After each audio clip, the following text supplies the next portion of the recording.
Oh my God, we're finally back. It's only been a week. I was exhausted after last Sunday. Was anybody else exhausted after last Sunday? I had a blast. I was stoked. Yeah. I did not die. I love how Puck is officially a dragon slayer. Like, they're like, oh, you command dragons? You're clearly a dragon slayer then. Uh-oh, Puck is mute. Puck is mute. It did it to me earlier too. You might just have to like mute. unmute and mute yourself. Nope. Try your StreamYard. Go to your StreamYard audio and see if it changed your default on you. Sometimes StreamYard likes to do that. It gets angry Or that way. If you have a button on your laptop for mute, I had to mute that and unmute it, and then it worked on mine. It was weird. How rude! You assume Puck Okay, has here you a laptop? I'm just asking. It's how I had to do it to mine. We still can't hear you, though. There she goes. Bouncing out. So I've had enough of you, Earthen. Hey, I was trying to actually be supportive that time. Yeah, well, let's be honest. Let's That be time, honest. I didn't say always. That time, The belligerent bard from Bellevue. belligerent. What? See, that's why my husband didn't want to say he's from Bellevue, man. He doesn't want to hang out with people like you. Bellevue sucks. There's Hey, no. did you buy an Oakland shirt after that game? Kentucky lost in the first round of March Madness tournament. You know. Oh, hey, there she is. Oh, God. Yeah. I'll tell you on the break. I don't follow college sports at all, and we were pissed off 2 weeks ago because I don't. So something happened that I didn't know about. But Okay. yeah, don't follow it at all. But I'll tell you either on the break or after the game. Right. Awesome. Anyway. Don't follow it. How dare you? How dare you not follow sport? Or, or whatever it is that you follow. I only follow it for the tournament. I don't follow it. I fill out a Yeah, bracket. I know a lot. and- Yeah, I and know a lot of compete with my people family. that. Yeah, I know a lot of people that prefer to follow it just for the brackets. Mhm. When it gets to the competitive neck and neck kind of March Madness. environment. Yeah. Go Rams is a thing I hear. Oh, I love it. I love it. So, talk about where we last left off. Day 2 of our arrival into the Shattered Isles, more importantly, on the island of Dragon's Breath. This particular island seems to be a place where the Voik who follow the clan of the Elk may be in contention with those Voik that follow the clan of the Bear.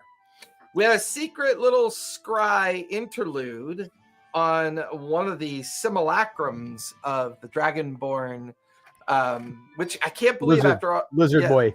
Yeah, oh, yeah, that's right. The Lizard Boy.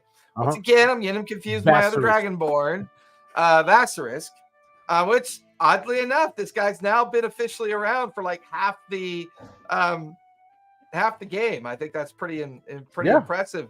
We thought we killed him. Yeah. For a mid-tier NPC bad guy. The But we have team- his book and his staff. Yeah, that's true. Because you got it from one of the simulacrums that had fallen in battle back in the swamps of Gnomeworks.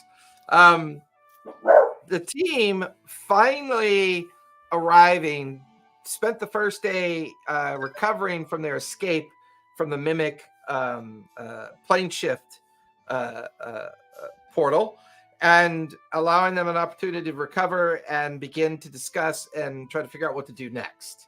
They took their long rest within the tiny hut. Green Bottle is still with you, although she seems to be here of her own accord and for her own purposes. The team, however, have spent day 2 getting familiar with the Voik. First, encountering a hunter on the way down to the coastal areas where Fjordheim kind of sits on the edge of the water.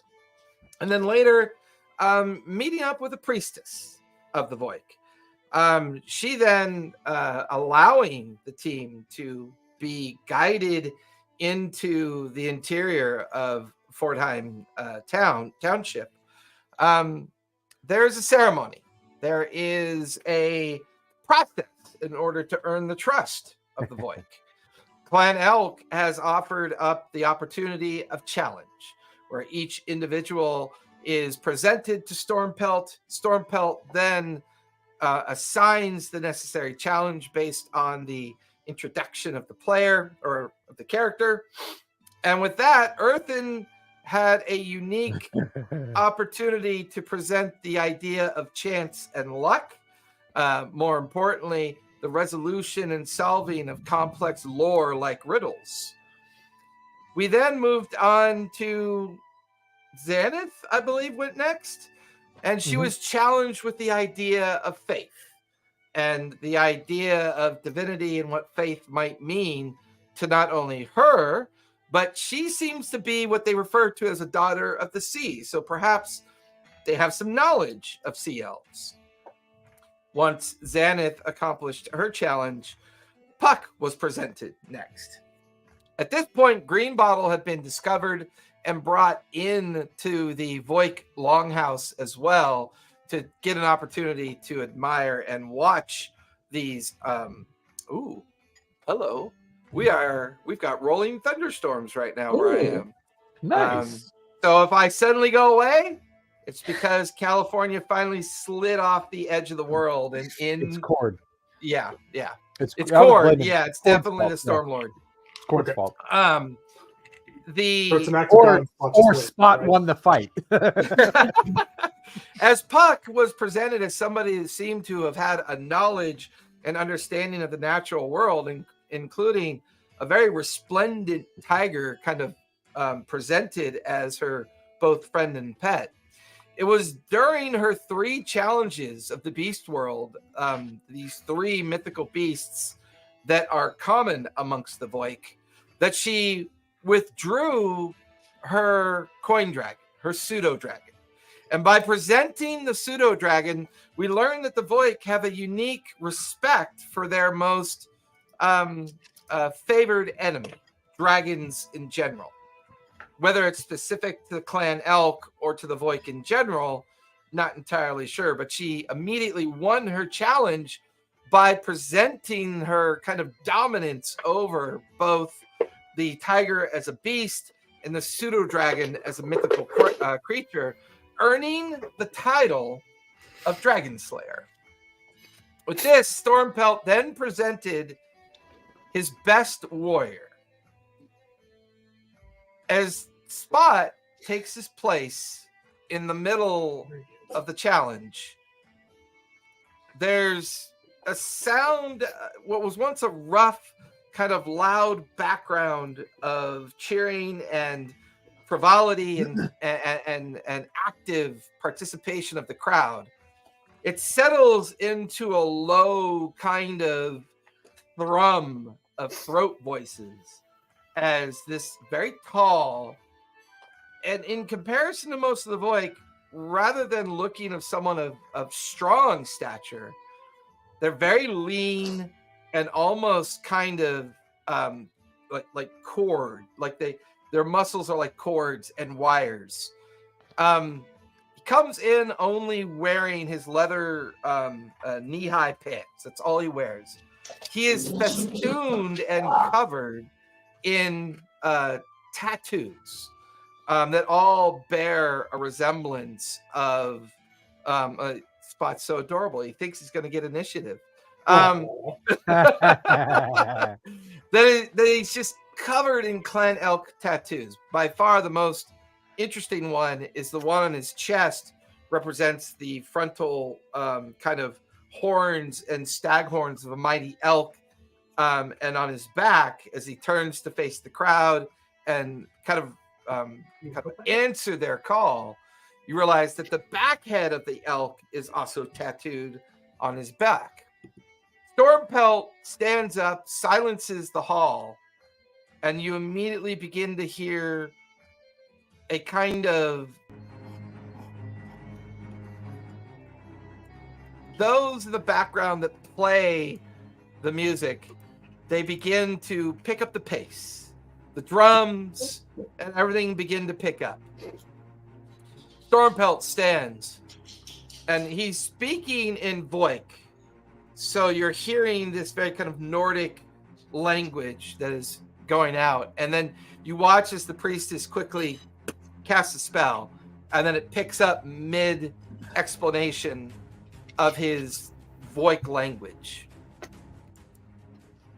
I present to you the finest warrior our clan has.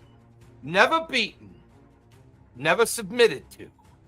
I present to you the Ironbound. And you watch as this, he moves without moving. His efforts are effortless. He moves about and presents himself in the center of the space where the challenge is to take place. Stormpelt finally smiling and realizing there's no way that anyone can beat this guy. Just kind of looks over at Spot. At your leisure, kitty cat. And you watch as Stormpelt climbs up to his throne that sits inside the Megalodon tooth fossil, the huge jaw that he has his throne inside of. The priestess comes over to Spot. I would recommend not getting hit. I don't know much about you other than your colorful colloquialisms and your very flowery work. I hope that your skills do you well. But until then, good luck. And you watch as the priestess kind of goes over to stand in between Xanath and Puck off to the side. Puck, you look down at Punch. Punch just gives you this concerned look. You could feel Lunch on your shoulder back into a small, tiny form. Because unfortunately, if he stays in his large form, it's very kind of overwhelming to the space. And there's just this sense of like momentary tension. There's a sense that as Spot begins to move out into the middle of the floor, standing 30 feet away from the Ironbound, they face each other. Can I just set up a possible helping action, and say that if, I don't know if he's within 30 feet of me, but can I be ready in case he becomes 30 feet of me? Sure. So in case he gets tossed close enough to you, you want to have a help action ready to go to assist Spot in case he needs it. Yeah. Not Spot. The warrior, I would like to do True Strike to be able to see what his weaknesses are and tell Spot. Got you. I love that. Ooh. So if Spot manages to get Ironbound nearest you, you'll be able to figure out what his strengths and his weaknesses are and try to figure out how to communicate that to Spot. Love it. Does anybody else? And I'll say at some point, Earthen kind of stumbles away from the celebration, and just kind of, it's the smell of just sweat, contusions, really, really stale beer. And he just kind of comes staggering over to stand next to Xanath and Puck, kind of admiring, watching the Ironbound and Spot kind of facing off against each other. I'm going to start playing music too. Okay. For those inspirations. I'm going to play the fight. Kind of like that way I can possibly pepper in those inspirations. Love it. But you'll start with one Spot. So like, oh yeah, that's right. So you have an inspiration. That's right. Oh, yeah, I've already Bardic inspiration. Well, I assume I have inspiration from my my trail mix. So hang on. Yeah, you have the inspiration from your trail mix, which once you use it's gone. Yeah. You probably should have a couple D6 inspirations too, right? Yeah. Oh, drinks. You got a D12 from me. Ooh, puppy. So I can only have one at a time, right? So you can stack them, but they can only be used one at a time. Okay. Well, hold off on that one for a second, Earthen. I'm actually going to shoot you a question about something, but let's continue on that. But, yeah. Okay. Gotcha. Was I present for Stormpelt's introduction of of Ironbound? Yes, I would say you were present enough to be aware of it. Okay, I mean, I was gonna introduce Spot in the same kind of way. Okay, I love it. And we'll say that's the impetus for your inspiration that he'll be able to use. That's what I was. How do you describe Spot's entrance? So I start strumming like some low tension chords, right? And then I say, you know,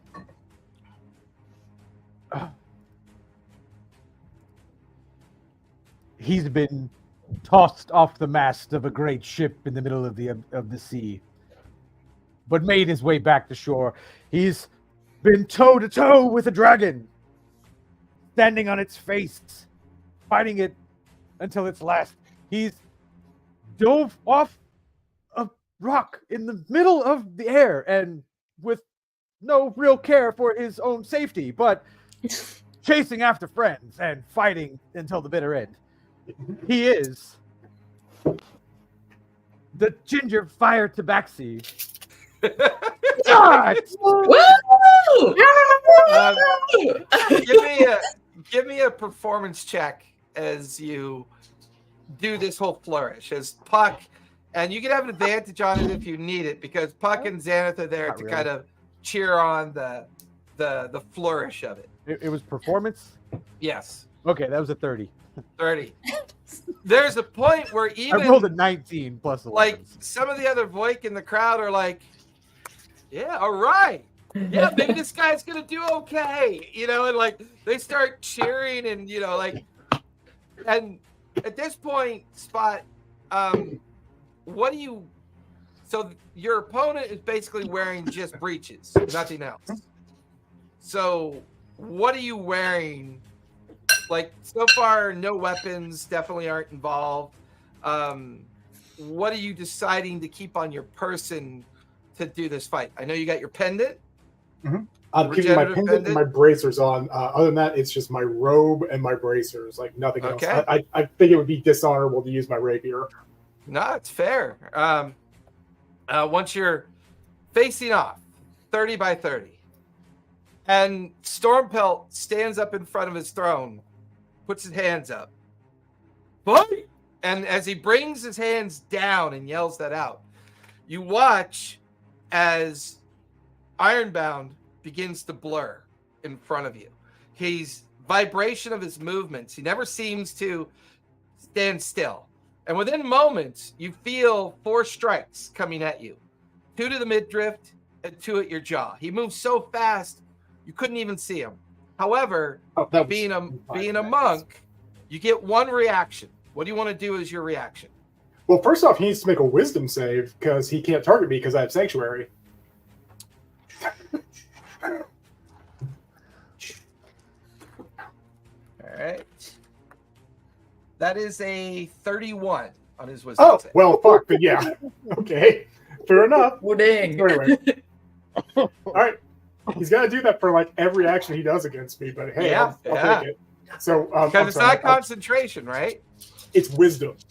No, I mean it's not concentration to maintain. No, it's part it is of your, just it's part of your monkiness. It is per my monkiness is until I do an action against him, essentially. Okay. But anyway, so I get to try to dodge one of those attacks.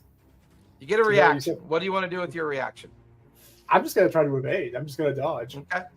With that, as you try to keep pace with his movements, you find yourself moving just in time to kind of lessen the blows. Go ahead and take half of 28 points of bludgeoning damage. All right. As you feel fists into your midriff, fists come up into your jaw, and then he blurs and moves about 20 feet away from you and begins to kind of, the 2 of you are now kind of circling each other, looking for that opportunity. All right. So there's no initiative.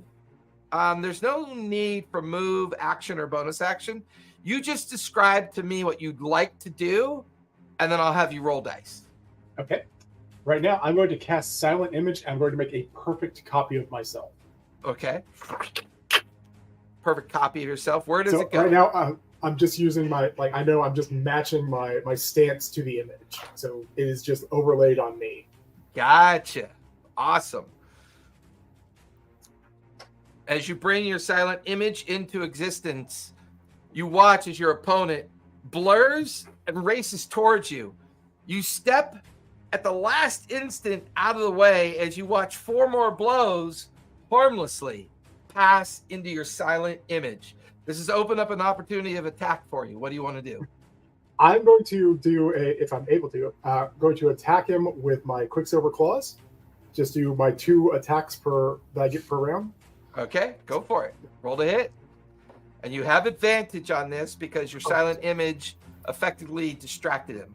So I'm treating your silent image as an ally. Nice. All right, the first one is a 22 to hit. That'll just barely miss. Just barely miss. All right, so, hey, thank you. Come on, do all advantage, you little shit. Having difficulties. All right, the next one is a 23, so I assume that does just barely hits. Yeah, go ahead and roll for damage. All right, and I get to add another 16 plus a d8.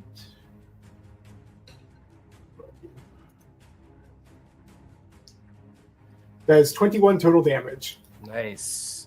And was that 1 combat turn? So, as 2 strikes go into him, the first one missing, the second one finding his ribcage, he turns to look in shock and then smiles in admiration. You just hear his voice. Excellent. Finally, a worthy opponent. And then he turns his leg backwards and does a reverse roundhouse kick that comes up into your jaw. As it strikes firm up into your jaw, you take 8 points of force damage. Give me a strength save, please. Strength save? All right. That's not great. That is an 8. 8. It knocks you back. Buddy. I'll use that if you next want to time. use it. Okay. So, as you take the flat of his foot up into your jaw, you get thrown back 20 feet. But before you land on your ass, you kind of bring your hands down and prevent yourself from falling, keeping yourself, because monks don't fall. But he pushes you back 20 feet. He then starts racing towards you, leaps up in the air, and make a wisdom save. I've attacked him. He doesn't have to. That is a 28. So I've attacked him. It doesn't apply anymore. So there is no sanctuary on it. Okay, gotcha. So as he leaps up in the air, he brings his knee full force into your chest. You just feel the bones of your sternum kind of crack a bit from the strike as you take 18 points of bludgeoning damage. He then somersaults backwards by kicking off your chest to land 20 feet away. What do you do? All right. I do want to make sure, is every one of these a combat turn? We're not really doing turns. I know it's for timing purposes. That's what I'm asking for, because I have my pendant.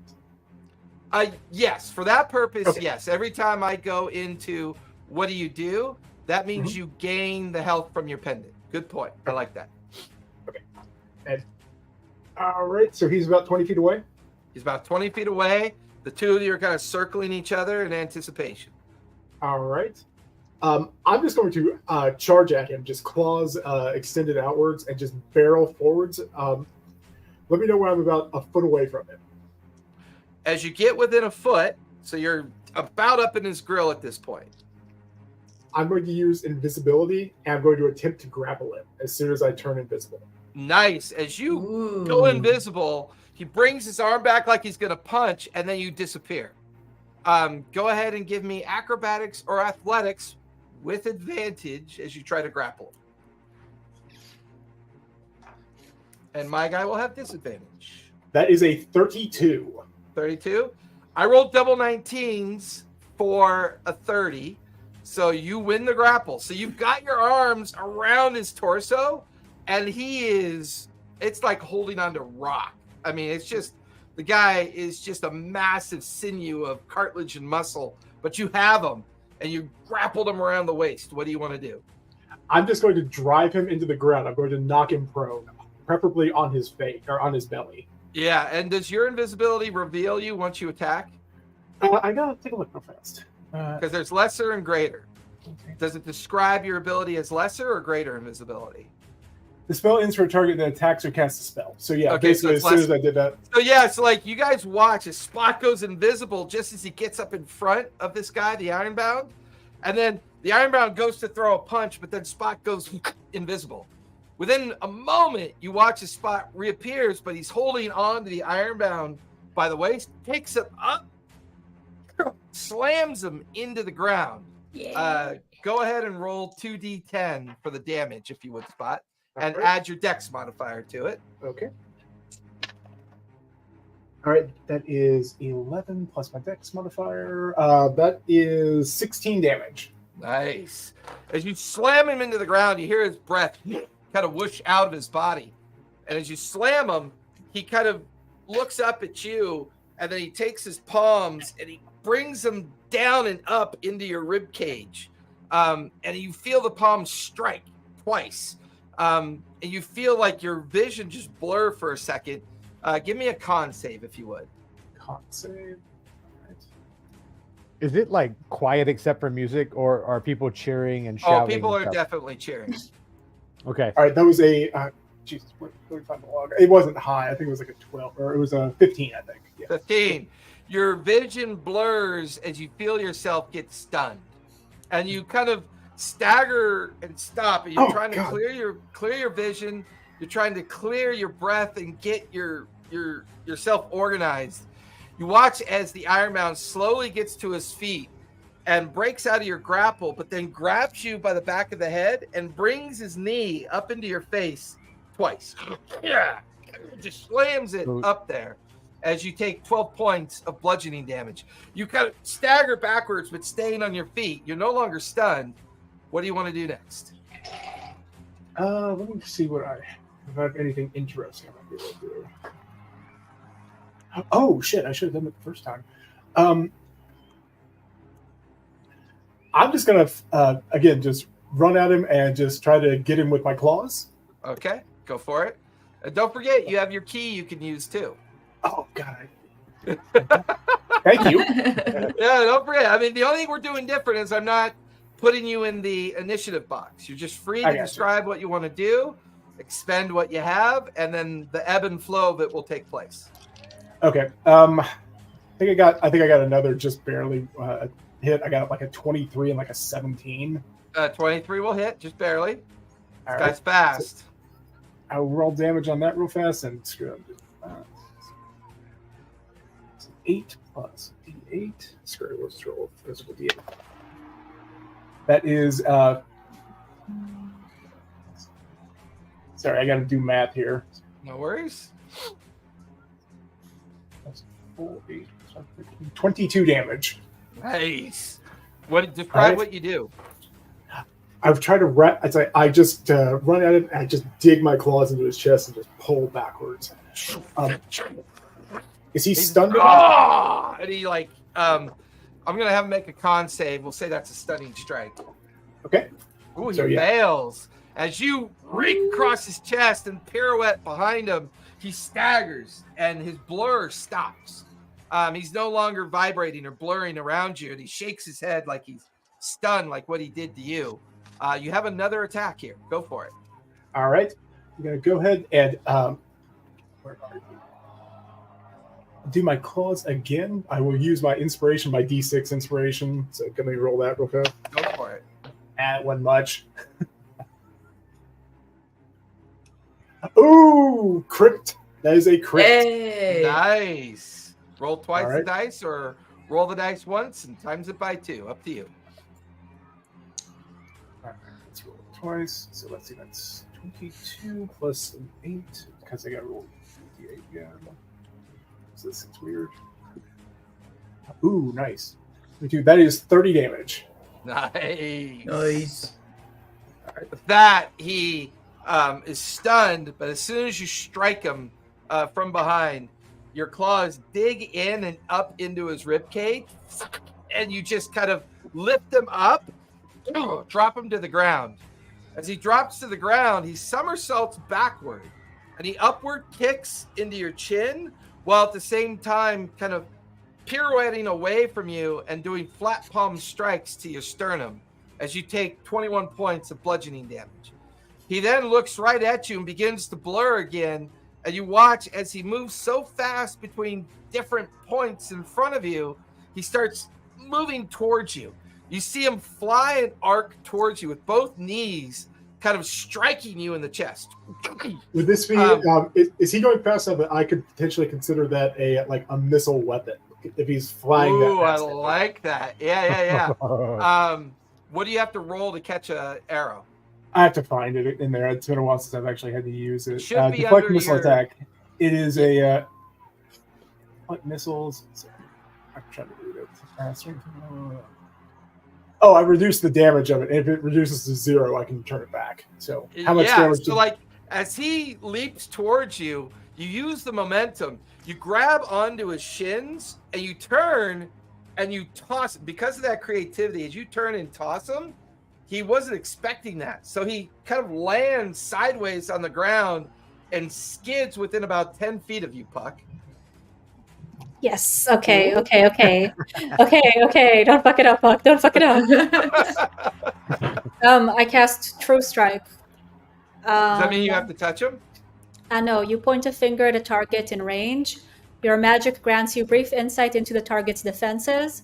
On your next turn, you gain advantage on your first So as he slides on the gravel and stops within 10 feet of you, he wipes the blood away from his mouth and slowly starts to get up smiling. Just he's got wounds, spots looking a little rough too, but the fight's only just getting started. There's 5 things that you pick up on this guy. The first thing is he's got a special ability called Iron Will that when he drops to 0, he immediately gets half his health back. He's got another special ability called the Zephyr's Wind, which allows him to blur. He's got a third ability called Iron Strike, which allows him to create iron molecular density in his fists so that when he strikes, it's as if he's striking with iron. His fourth special ability is Resurgent Respite, meaning that as soon as he takes just a moment to catch his breath, it allows him to surge his energy. And then his final special ability is called Iron Will, where he's able to overcome. He basically has advantage, and he's got like a 12 on his wisdom save. So he's kind of like those traditional wise monks that live up at the hills. But you also pick up on his weakness. He's very weak to psychic damage, and he's very weak to cold damage as well. Also, his, while he looks very constitutionally bound, he's designed to be fast and get all of his damage out as quickly as possible. He is for all intents and purposes, he's like a monk paladin, someone who strikes hard, fast, and does all the damage as quickly as he can. He doesn't really have legs for a long fight. He's used to finishing quick. And then he gets up, he looks and he smiles, and he spits a glob of blood onto the ground. And then you watch as little plates of iron form on his fingers as he goes rushing right towards Spot. Spot, as he comes up into you, he's a little slow, so he's giving you an opportunity for a reaction. What do you want to do as a reaction? I want to evade, and if I can do this as a bonus action, however you want to do it, I want to try to wrap my tail around one of his legs and just pull. Love it. So as you go to evade him, your tail, with a bit of prehensile kind of twist to it, grabs him by the leg. Unfortunately, his strength is pretty good, so he manages to grab onto your tail, and he takes his one free fist, and he strikes you 3 times in the midriff. Just these iron strikes up into your chest, and then he kind of takes your tail and flings you off to the side, but you do a gravel slide. You plant your feet, and you kind of slide in the gravel on the bottoms of your feet across about 20 feet. never quite losing your edge. Take 26 points of bludgeoning damage from the 2 fist strikes. Okay. Once again, you're now watching as the two of you are kind of circling each other. I am keeping up with this damage, but with my necklace, it's weird. So. Oh, yeah. I get you. And just as far as communicating to Spots all of this information, so I believe everyone has like a psychic link with Xanath, so maybe Puck can communicate with Xanath, that then can communicate with Spots. Yeah, a little bit of the There's game not much of I can do telephone. about the weaknesses he has aren't things I can really exploit, to be honest with you. No. Puck, don't you actually have an ability where you can like telepathically communicate with people within like 30 feet or something? She can talk to animals. I have it if I stacked it. Currently, I only have detect thoughts. Oh, gotcha. Okay. But I'll keep looking. But if anybody else has any psychic things, I do, but they're really, really obvious. They're All right, so Spot, obvious. what are you doing? Like you two are facing off of each other. Oh, sorry. I thought they were still. Nope. So whenever I ask you what do you do next, that's when you tick off your pendant. That's Yeah. pretty that much should what help. I've been doing. Yeah. I've been doing it pretty much as soon as you're. But all right. I want to see if I can basically. I think he and I are pretty equally matched in speed. He might beat me in con, sort of, without my necklace. But what I want to do is I want to run at him, but like as I get there, just kind of he is like a full foot tall, right? Yeah, he's almost 8 feet tall. Okay, that Spot's like 6'4". So Yeah, I just want to kind of run at them and make it look like I'm going in for another claw slash, but I'm not really aiming for his chest. I'm going to kind of deliberately feint to one side and try to grab his beard. Love it. All right, and I will use that D12 inspiration, so we'll see what we got there. But all right, so all right, and again, do you mind if I? Sorry, since this is a thing, can I roll 2 attacks on that? Like try to grab it with 1 claw. If that fails, I do like the other of my. I would say that because you're in contest, grabbing his beard is relatively easy. As you grab his beard, you then go up to claw into his face, like just 2 quick strikes up into his face. I'm not actually trying to use that as an opportunity. I want to get like my claws stuck into his beard, so it may not do any like physical damage, but like if he gets my claws out, it's going to hurt. Like it's going to take effort to disentangle me. Gotcha. And if I have any movement or the equivalent, I'm going to try to like wrap his own beard around his neck and just hang off of his back. Yeah, roll to hit him. See if you hit him. All right, and so I got my D12 of inspiration, but let's see what we got. Oh, don't need it. That is a 24 to hit. Nice. You easily get your claw up into his beard and you tangle it into your claws. You then quickly jab with the one in his beard and then jab with the other one as well. You get 2 attacks per round, right? I do get 2, but what I'm saying is, because you're saying he has like basically a mace hanging off of his beard last time. Yes. It's a full thing. I'm not trying to physically hit him with that. I'm trying to like take it and wrap it around his neck and like get onto his back. Give me acrobatics or athletics as you do that. Okay. That is a critical, so that is a 37. Nice. I'm not old. Yeah, I cannot beat that. So you wrap the beard around his neck, you crawl up onto his back, and he's like, you feel his corded muscles in his neck trying to resist the fact that you've got him grappled, and you're currently kind of like choking at him. And he's like, he's trying to contest it. Go ahead and give me another athletics or acrobatics as he's pulling at your arms, pulling at your body, trying to throw you off of him. 34. 34. He's like, it's slipping across your fur.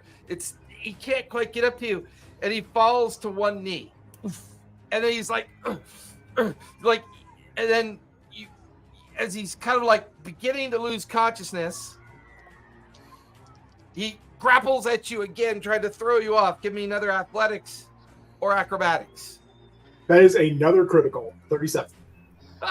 Oh, he falls to his second knee, and he's like, He's slowly kind of collapsing to the ground as he's unable to breathe, and he's struggling to like hold his breath.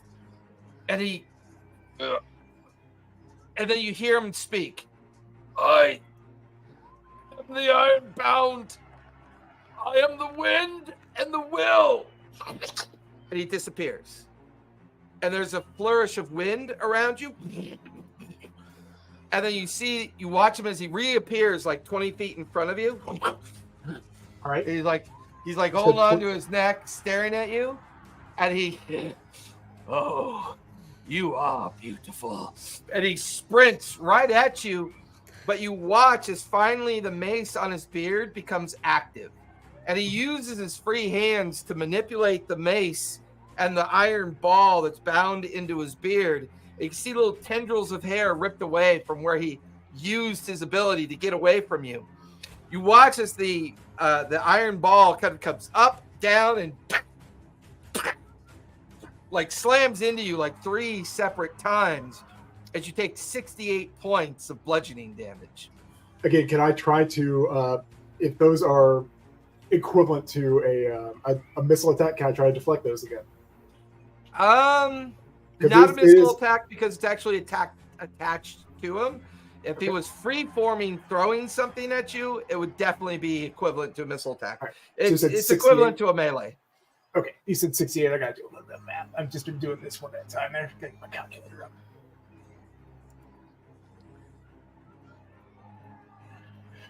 All right. Okay. All right, I did that. So, end of his. So yeah, and then he bounces away from you and starts vibrating again. But now the iron ball in his beard has become kind of like a center point to his moves and the way that he's moving around you. How long is his beard? It's about 3 feet. About 3 feet long. Okay, so it's not enough to do something I was thinking of. But all right, so I'm going to just kind of look at him again and try to use my my momentum again. But just dash at him, make it look like I'm trying to do exactly the same thing I did last time. So again, if I'm like a foot away, just let him try to, if I don't have to, I won't do it. But his iron fingers begin to form right at you as you're like within a foot of him. Misty step, like a foot and a half to the left. If there's wind, if there's momentum that's bringing the beard off to the other side, I want to grab it then. Give me athletics or acrobatics. You grab onto the beard when you reappear. All right. That's a 25, but I do have my inspiration in reserve. That will definitely beat it. I rolled really low. So as you grab his beard, you pull, and it causes him to somersault over your pull. He lands flat on his back, kind of looking up at you, like the ground around you kind of trembles when he lands. He's looking up at you with like this look of just a bit of fear on his face when it happens, leaving him open to a follow-up strike if you want to strike him. Okay. I'm going to take his own, like the iron ball on his beard and just basically just wail like right into his solar plexus. Give me your 2 attacks. Yeah, go for it. I did want to ask because I don't know quite because it is kind of an attack. It's kind of a spell. We'll just treat it as improvised. So roll a d20 and add your dex modifier to it. I was going to say because what I was going to try to do is if I'm able to is use my my hex ability and just give him disadvantage on con saves. Beautiful. I love it. All right. So 20 d20 plus my dex, which is a 5. So, use that inspiration because that is not great.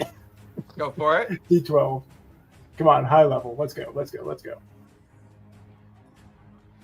Oh, that sucks. That is a grand total of 12. Yeah, like as you wrap it around, bring the ball up, familiar with his own weapon, he kind of smiles up at you and he slides his head out of the way as the ball comes down. You get 2 attacks with it, though. Give it a second attack.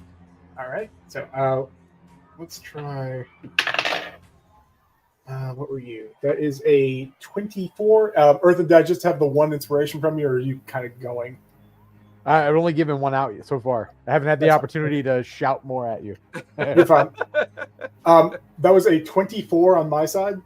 24 will hit. As you bring the ball up, he smiles and he moves. The ball hits the ground, but then rather than bring it up to strike him again, you just see where he is and you slide the ball on the side of his head, just like really quickly, flicking it into his ear. It hits his ear. Since you hit him with his own weapon, go ahead and roll 4d10. 4d10, okay. Correct. This thing is lethal. You're not proficient in it, so you don't get his bonuses, but you get the standard damage roll for it. And then add your dex modifier to it. 20, 23, 28 damage. And as part of this, can I, like, not as an attack, but can I just flex my Quicksilver Claws and just try to cut the beard where it's in my hand so that the ball just kind of comes up with it? As you kind of let go, but use your other hand with the distraction. He's kind of stunned from the strike, kind of clearing his head. You quickly bring out your quick silver claws and you slice his beard. And you wrap the beard around your hand. You back up away as you've now got the iron ball with his beard attached to it. The crowd just goes insane. And even Stormpelt, even Stormpelt lets out a cough, and he just like a bellow of affirmation. Seeing this humiliation, Ironbound gets off the ground, and you watch as he closes his eyes for a brief second, and then you watch as all of his veins pulse out briefly, and then pulse back into his body. You watch as his skin almost turns to like a stone iron color, and then he begins to just sprint towards you in a blur as you feel this flurry of strikes just hit your midriff, your shoulder, your jaw, as you take 41 points of bludgeoning damage from that onslaught. I need you to make a con save, please. All right, give me 1 second. I'm doing the math here.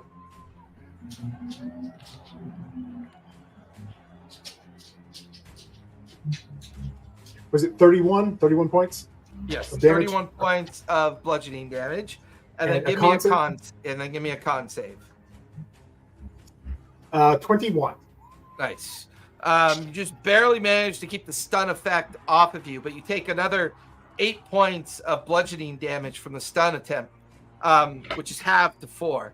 He then kind of, his iron will active, he starts bringing knee strikes up into your rib cage, forcing you backwards and away as you take another 28 points of bludgeoning damage. He then kicks off you and somersaults in the air, lands back on the ground as he feels where his missing beard is, and he kind of just stands up and he slowly starts approaching you. It's been a long time since I've had such a challenge. And that challenger wasn't even nearly what you could do. Shall we finish this? Oh. This has been fun, but yeah. Oh, I am ready to end this. Unfortunately, I think sorry, I get my dice. And for you guys, I mean, Spot's looking a little haggard. Like, you're on the sidelines. While him and his opponent, while Spot and the Ironbound are like circling each other, Spot has manipulated it in such a way that Spot's within 20 feet of the three of you, so that if you wanted to take a help opportunity, you could, as long as it's not obvious or visible. If it is obvious or visible, I can have you make a sleight of hand or a deception check to pull it off. Can I do a detect thoughts and really just try to dig deep in there? Yeah, I love that. On the Ironbound, right? Oh yeah, he failed that save. As you push through the outer thoughts and into the deeper thoughts of the Ironbound, even though the Ironbound has got lacerations and bruises and cuts and contusions, the serenity of his mind is almost overwhelming. He is convinced, regardless of what happens to himself, he's going to win. No matter what happens, he's still going to feel like he's going to win. This is someone's mind that is so fine-tuned to their physical prowess and what they can do. For the first time, Puck, you get the feeling that this is someone that could potentially beat Spot. That's the vibe that you're pulling in from the energy of the Ironbound. Xanath, anything you want to do? My sleight of hand is not very good, but if I can, I'll covertly cast Bless on him, which will give him plus a d4 to attack rolls and saving throws. Ooh, I like that. I was going to do that to myself as well. Oh. Well, Hex on him. Hex on him, which gives him a disadvantage on stuff. Right, gives him disadvantage, but she's going to bless you as you circle the Ironbound near you, getting you close enough. Xanath, give me a sleight of hand. Well, Okay. which one's better, sleight of hand or deception? Deception. Yeah, do deception. That'll work. Okay. Please, please, please. I don't mind to be a distraction for that too, if I need to. That will give. Can I Xanath have the help action? Yeah, you Yeah, have the help action on that I'm one. being distracting. So give me a performance and describe what you do, Earthen, as Xanath tries to pull this off. I'm gonna start thrashing really hard on the loot and talking about how tigers are the most dangerous when they're cornered and wounded, and don't count Spot out because those quicksilver claws strike true, and that's a performance. You said. Yes, that's a 28. So we'll say with that, not only does Xanath get advantage, it gives you the opportunity to give Spot inspiration at the same time. Sure. So take another D12 Spot. So you have another D12 Spot from Earthen. Xanath, what'd you get for your deception? All right, for my second roll. Okay, I got a 16 on my deception. Good enough on the passive side. So, Spot, you hear the words coming from Earthen. You watch as the Ironbound and yourself are kind of circling each other, and then you feel Xanath's stare, like you feel her gaze on you, and you just feel this momentary sense that Helm is watching you, and you just suddenly feel encouraged. You kind of spit on the ground, a little bit of blood on the ground, but you kind of straighten yourself out. What do you want to do? All right, I'm going to just kind of get up and come at him with a flurry of blows. So my normal strike. Oh wait, no. Before I do that, I'm going to activate my bracers of haste. So just cross my bracers over. Oh, nice! I love it. Yeah. All right. So in this circumstance, go ahead and give me 4 attack rolls. Okay. Also, because you're going to spend some key on your flurry of blows, you can give me. How many attacks do you get with your flurry of blows again? Refresh my memory. I can do 2 unarmed strikes. So you have 6 attacks that you've got coming up here. Okay, give me a second. So first is a 30 to hit. That one will hit. Go ahead and roll the next one. All right. Next is a 25 to hit. That'll hit as well. And you're adding a D4 to these? No, these are straight. Okay, if you get under a 23, add a D4. Okay, so this next one is 21 plus 5, so that is 25. So that is my third. 26, so that's good. That's your third one. Fourth one? Fourth one is a 24. Again, I'm trying not to do that in my head. So that's fine. 4? Yep, that's 4. Got 2 more. Fifth is a 23, so again. And that'll hit. And a 24. So all of those hit. Nice. You guys just watch as, feeling inspired by both what Earthen, Puck, and Xanath have done, he leaps in to just get right up into the Ironbound's face. You watch as it's almost too fast to even see it happen. You're watching as these physical blows coming up, down, and in, and then a series of flurries of kicks and knee strikes. Go ahead and roll damage on all 6 of those, if you would, please. All right. So this is going to be kind of fun because I have to kind of do this multiple times. All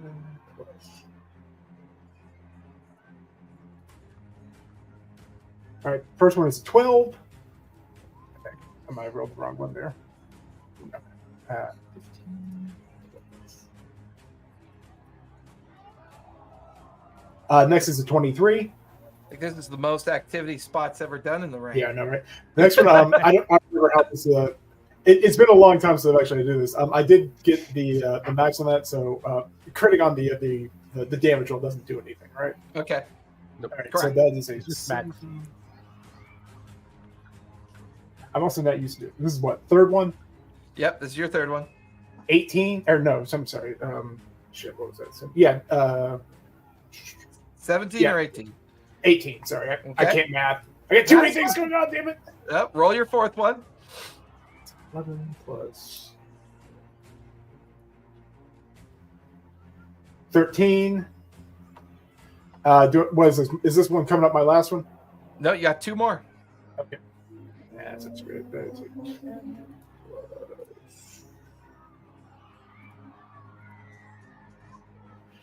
18. One more.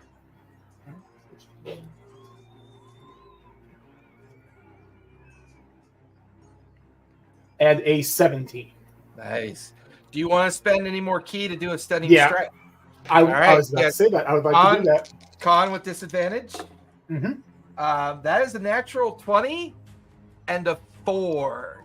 You Ooh. watch as that final blow lands square in his chest, and it ripples like the force of the strike ripples across him. You can see his eyes go blurry as he staggers away, stunned from that strike. Give me 6 more attacks. All right. Well, Oh, what? And go ahead and give yourself a regenerative on your pendant. Yeah. all right. 6 more. So, Well, let me put it this way. You have 2 attacks plus your hasted attacks. right. If you want to spend more key on flurry of blows, you can then add 2 more. Okay. Let me do this because I have an idea or a Okay, thing that go might for it. end Yeah. it a little faster. Because he is stunned right now. That's a full He turn. is right? stunned right now, correct. Okay. I want to pick out my bag of holding. I just want to put it over his head and just draw it tight around his neck. Now, remember when I asked you what you had on you at the time? Oh, I'm sorry. I apologize. Yeah, I'm sorry. I'm sorry. You have your Don't robe, do your that. bracers, and your pendant. Right. So again, that is on me. That No is worries. unusual Take your circumstances. strikes. But yeah, I will absolutely use another key point. So I think Okay. the 13. And remember, So- it's a 23 to hit him. So if you get a 22 or less and you need it, you still have bless. Okay, first one is a 29. That'll hit. And are you spending any key on flurry of blows? Yes, I have spent that. So Okay. So second one is a 25 with a Yeah, that's 2, 3 to go. all right 23. So yeah. You spend, is that with a D4? That is Oh, with wait, the no, D4. 23 hits. That's right. 23 hits. Okay. Next one is an 18, so that's not going to hit. That is with the D4. Okay. How many am I missed. up to? You got 1 left. One left. The next one is a 30. Okay, so it's 4 hits. Go ahead and roll damage. All right.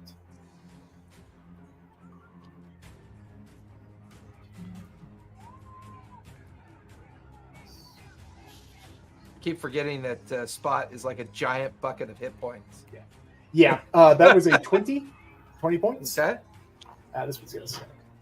10 plus 13. Okay. So it was 4 hits out of the 6.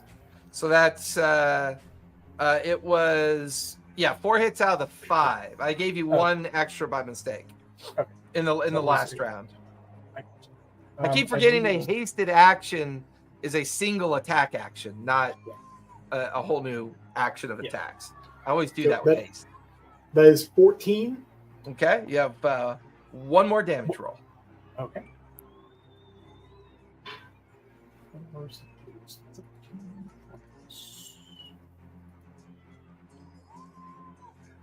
16. 16. Do you And want I to? want- Do you have any more key to spend? Oh, I got plenty of key. Do you want to go for another stunning strike? I'm checking one thing real fast. So kind of.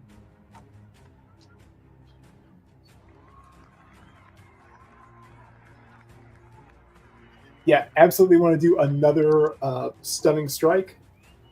I rolled double 18s, Mhm. so that will avoid the stunning strike because it's a He It's got a con save of 18 for me. Yeah.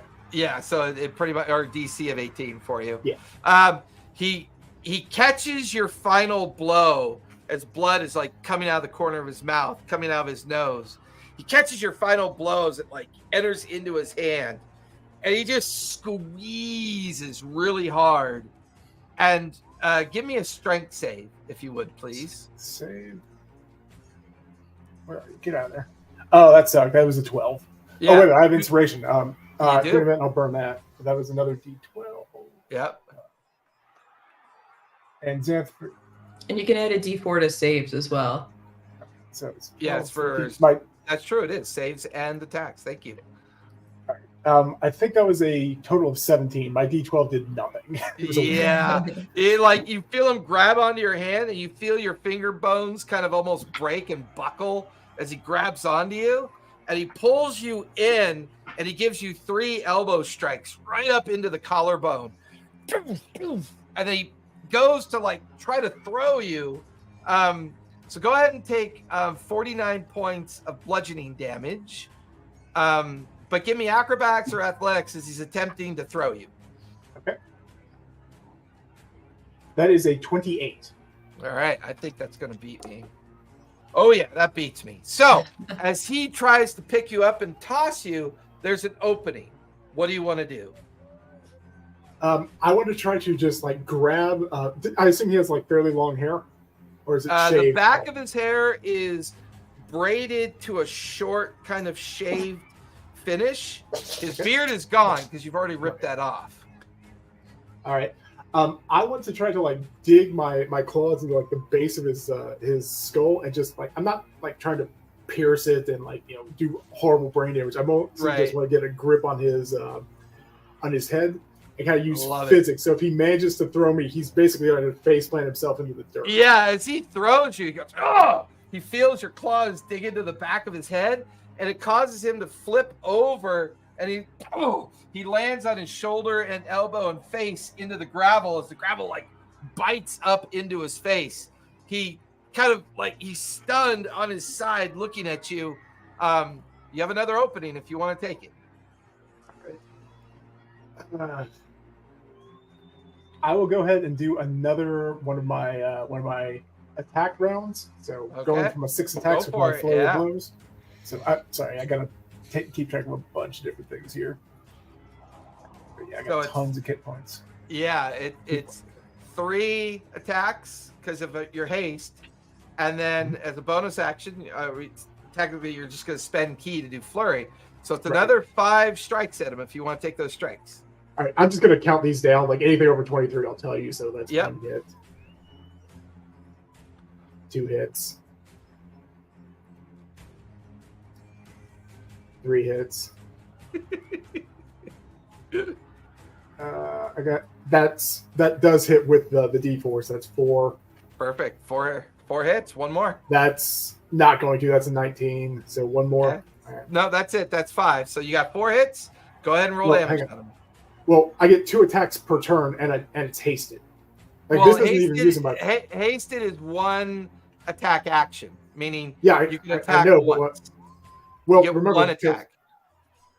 Hang on. Do you remember how my thing went? Because I'm not casting haste on myself. It was I get haste for 1 minute, and then I get. No. What I'm saying is that when you have a hasted action, you can make 1 single attack.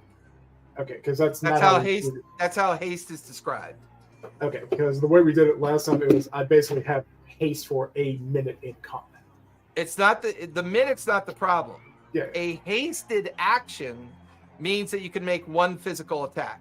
So you have your 2 normal attacks as an action. Your hasted action gives you another attack. So that's where you get the 3 attacks from. Your flurry of blows gives you 2 additional attacks. So right now, because you're hasted, you're having 5 attacks at a time. Okay. All right. I get you. Sorry, math. No worries. Because trust me, the minute's still there. You're good on time. Okay. So I hit 4 out of those 5, I think. Was that right? Okay. Yep. Roll for damage. I'm looking at the log. All right. So.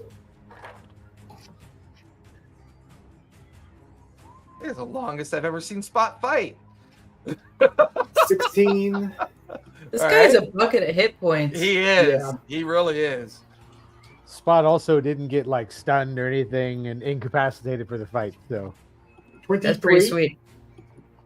or go diving off something crazy random and spend all his time trying to do that. He can't run away. 23. 17, 13, 23, 17. So that's 3 out of 4. Yep. One more. Yeah, one more.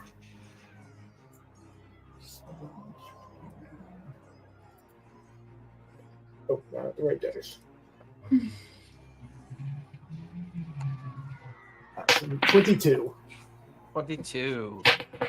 You watch as they pull apart. Series of hammer blows, fist strikes, back and forth. The ebb and flow of this encounter has the crowd just roaring. Stormpelt is on his feet.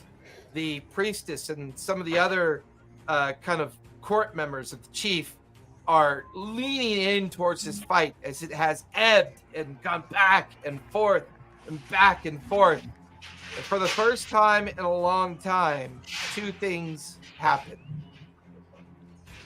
And the crowd begins to go silent. A little bit of blood comes out of the corner of the mouth of Spot, and he looks a little bit tired. Something that you guys aren't quite used to. But then the rest of the crowd stares in astonishment as the Ironbound staggers, looking right at Spot and smiling. And he falls flat on his face, unconscious. The crowd roars. Stormpelt comes racing down off of his throne to check on the Ironbound. He then gets on his feet and comes over and grabs Spot by the wrist. When you're in your homeland, what do they call you? My name in Tabaxi is Primer. It means bright spot. I give you the fiery center of the Tabaxi. And you watch as the crowd just roars with anticipation, roars, and the crowd's going nuts and wild. And then you get the feeling that the climax just kind of dissipates. People are just beginning to like swarm the unconscious Ironbound. Some of them pick up Spot and start throwing him up in the air and catching him, and throwing him up in the air and catching him. It hurts. It hurts us. Can I? Hey, can you bring me over to the Ironbound? I just want to. Oh God, that hurt. And with that, the musicians in the background begin to insist that more ale be passed out. The local Voik moonshine begins to arrive as heavy amounts of food and alcohol, the sounds of people laughing and kind of like smacking each other on the backs. You watch as Spot's like led on the ground. The Ironbound is conscious, gets on his feet, immediately races over to Spot and picks him up and like shakes him like a toddler and puts him down. That was the best fight ever. Come drink with me. And he like grabs Spot, and they immediately go to this giant brass cauldron, just filled with the local Voik moonshine. It's just permeating with like alcoholic vapor. Okay. Would you say I'm semi-concussed from this? Like, has my judgment been impacted at all? I'm Spot. in your dazed. You're pretty woozy from the fight. Spot, the mug.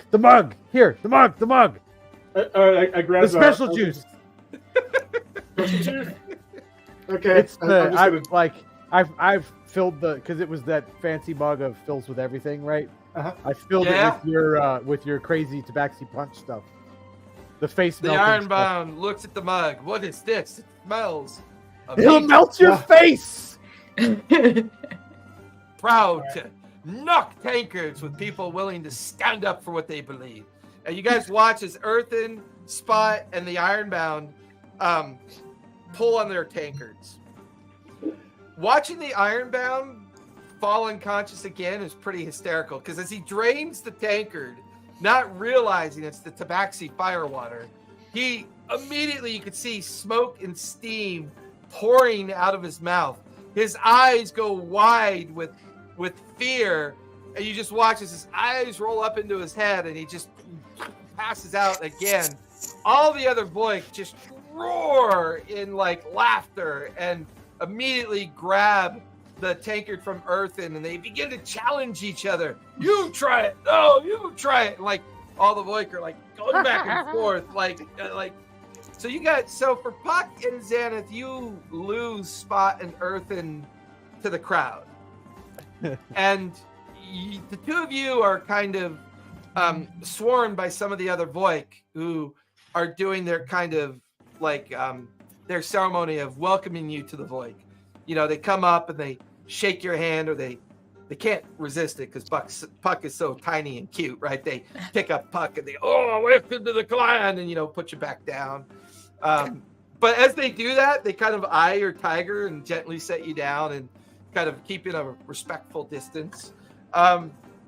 Eventually, for Xanath and Puck, the priestess, Embermane, pulls the two of you off to the side. And she immediately begins to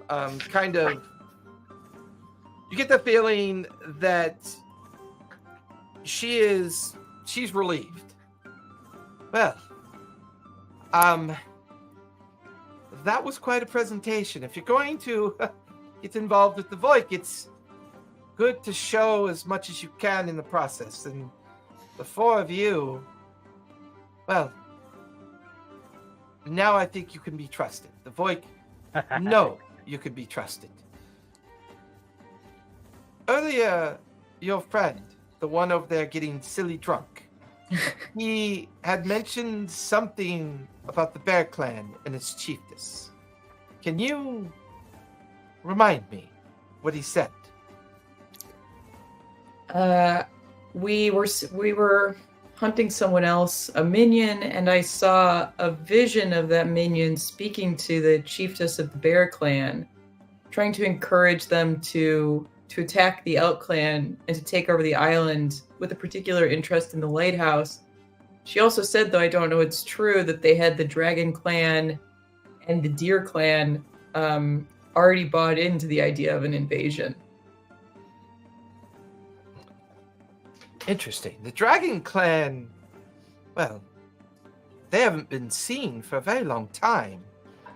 I'm not sure if that is a separate meaning or a separate message. The Deer Clan are notorious and very fearful warriors, although not as many of them as there are of the Elk and the Eagle.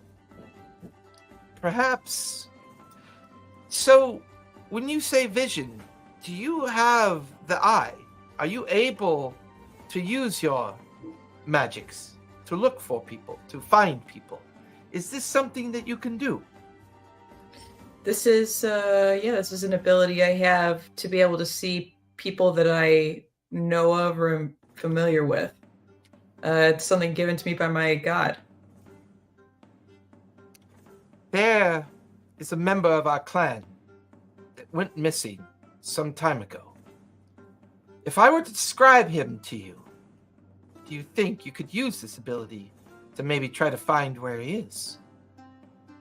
Yeah, I could certainly try. If you have any of his belongings or a picture of him, that would make it even easier. We do not take images of ourselves. It is considered bad for our culture. It's the equivalent of stealing the idea of identity. So we use words and our strength to kind of describe ourselves to people. She spends the next 5 minutes describing a very young Voik. Mm-hmm. She sounds to be in her teens in comparison to all the others that you see here. She's described as having very long blonde hair with a bit of kind of like red streaks in it. And the way she's describing this teenage Voik, she sounds very similar in features to Embermane. Her clan name is Skyreacher. she is an acolyte, a learner of the teachings of the Elk Clan Voik. She is a student of mine. She was set on a path of discovery to bring something back. And I fear something has happened to her. It's possible you could try to find her and maybe help me go and bring her back if she is able to come back. How long has she been gone? A week. And you have no way to communicate with her? I do not possess the magics of your world. I know of magics of your world that allow you to communicate long distance with people who are willing to communicate with you. If you possess such power, perhaps if you can discover where she is, you can then communicate with her. My powers are tied to the natural world and the natural order of things. My power is tied to the idea of the beast and the creature of our island. My power is not as great as what it sounds like your power is. I'm happy to try to look for her. I can go ahead and try to do that now. You don't have anything of hers? Sure. Give me a moment. Okay. She kind of goes away from the two of you, just in time for you to watch a mostly naked Spot dive into the cauldron of booze and kind of swim around. The Voik are all just roaring hilariously as he comes out. I'm not diving in. I'm doing a keg stand on top of it, sir. Is Puck just standing there, like, so jealously wanting to go? She's like, I don't want to be part of this conversation. Puck just tries to look intimidating and cool. Like, Yes. yeah. And every now and They then, don't know me. like every now and then, a Voik picks her up and, welcome to the clan. Sets her back down. Puck, tag out! Tag out! Okay. Tag out! Watch as little Puck goes over to where Earthen is and like takes the tankard, and there's like a roar of satisfaction from the other Voik as the small form of Puck is now in and amongst, and the tankards are being passed around. Now, Puck, for the brevity of your drinking, it's usually not that often. So your challenges with it have been presumed to be difficult, but yet you have history. You have a background with it as well. Puck has been drinking in every place that allowed and carries a flask everywhere. Yeah. She is a semi-functional alcoholic at this point. Yeah, exactly. So Spot and Earth, and you watch as Puck comes over and kind of like as Puck comes over, two tankards are handed to her and she picks up both and she just looks at everybody like, what's next? The Voik all kind of lean back and go, whoa, shit. And you watch as they start bringing more tankards over and more over. Puck, give me a con save if you would, please. Okay. I mean, we have a word to fight, but this seems important. I'm like banging the tankard, so like if you need inspiration, I'm like chanting. Like, okay, I love songs, it. like, yeah, you have a D12 Puck, if you need Puck, it. yeah, Puck, Puck, Puck. Christian and Voik are like looking at Earth and going, yeah, Puck, Puck, Puck, Puck, Puck, Puck. It's 14. What's my inspiration? A D12. D12.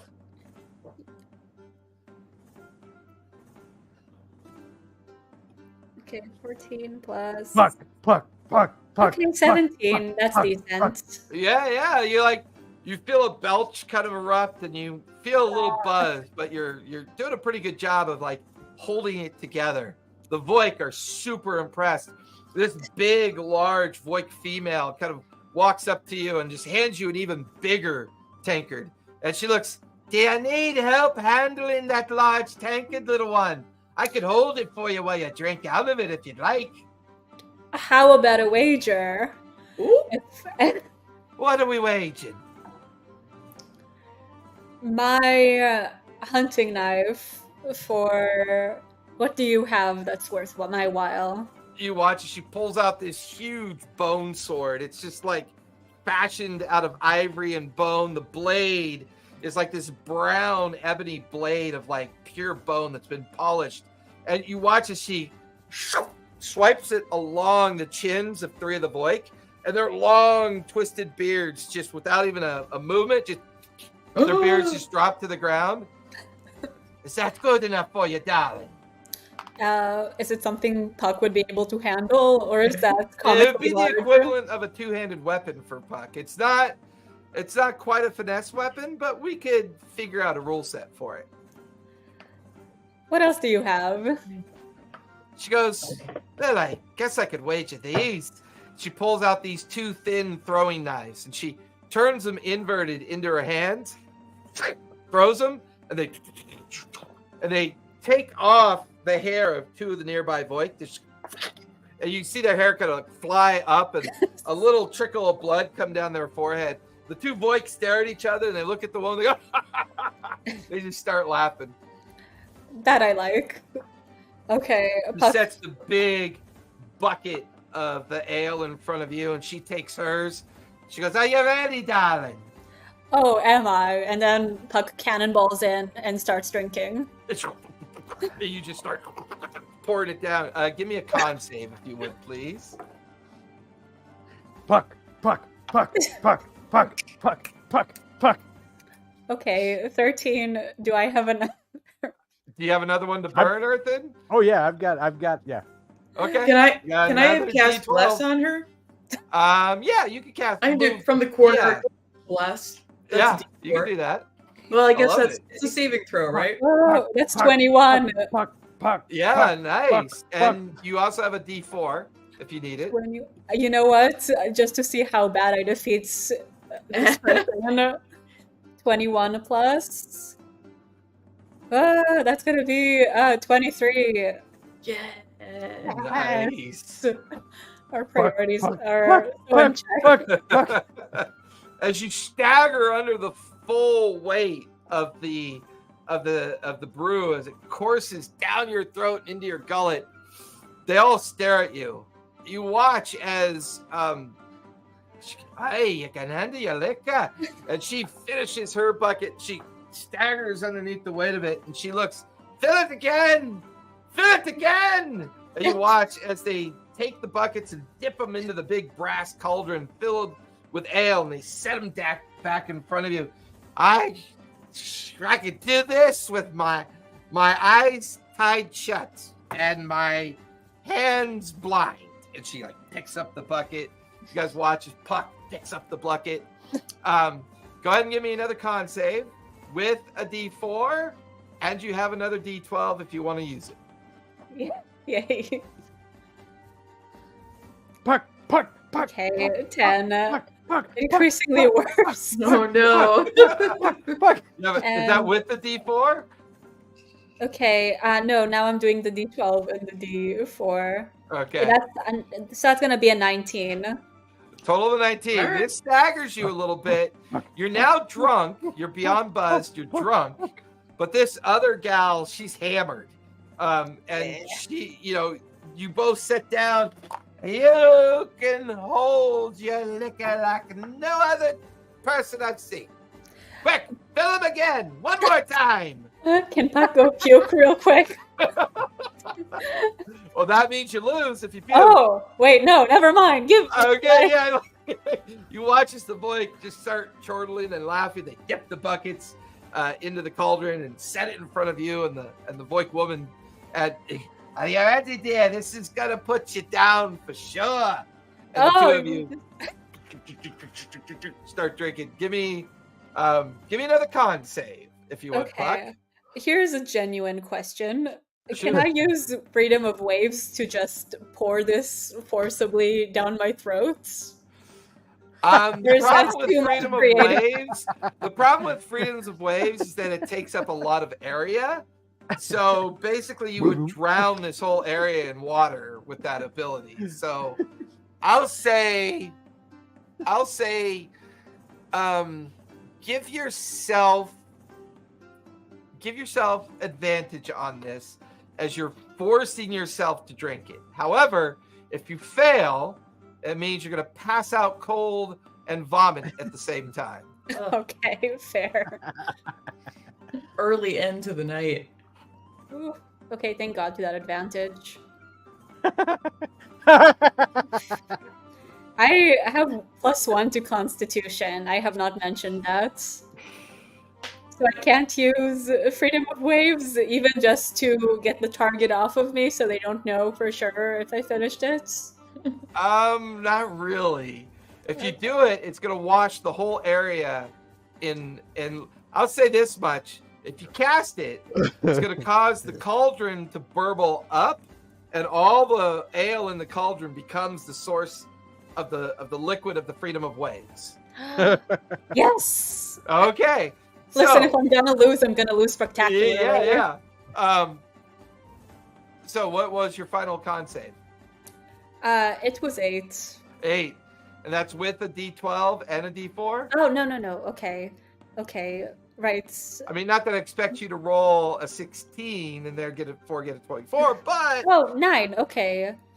So 8 plus 9... 17. It's these. D4 if you use Bless. Okay. Can I do so I'm adding another D4? Well, did you already add a D4 for Bless? I did. Okay, so 8 and 9. You guys watch as Puck just kind of staggers there for a moment.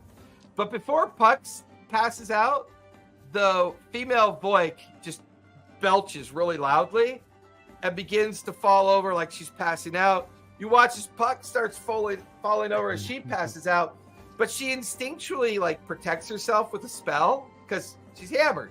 She doesn't know. So she casts Freedom of Waves. Everybody watches as the cauldron's ale just bursts up into the air and splashes all over the Voik, just filling the space with the Voik. Sans, blade where they're all dancing in the bloody sprinklers. The Voik are just dancing in the ale as it's falling from the ceiling and on them. They're like, "This is amazing!" And they're just cheering and laughing. And they immediately pick up the unconscious Puck and like start carting her around. They pick up the other unconscious Voik, and they're like, "Oh!" They're like cheering, and they kind of throw them onto a stack of blankets and leathers, and they go and say, "Refill the cauldron!" And you watch as a bunch of the Voik kind of pick up the cauldron, and they go to take it outside to refill it. During that time, Xanath, with a big smile on your face, you watch as Embermane approaches you. She's carrying a leather wrapped object. You're not really sure what it is.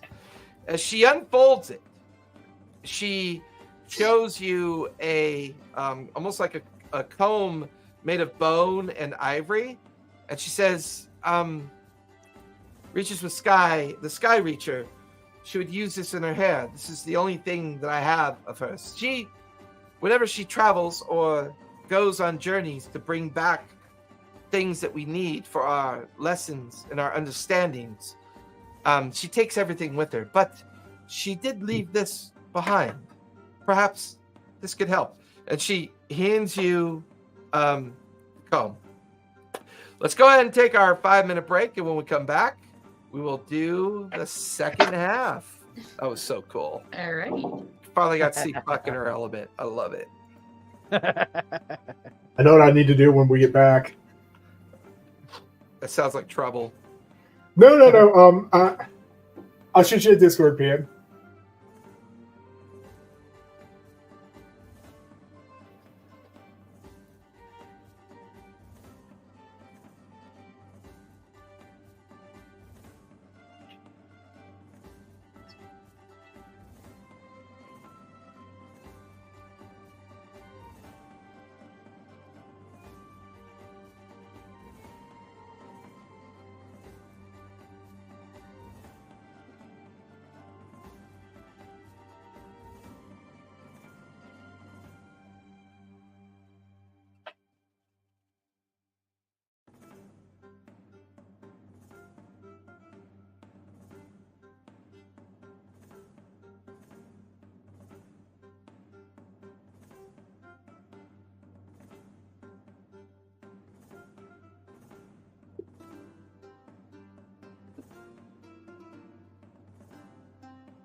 All right, so we are. Oh, I'm back. I'm back.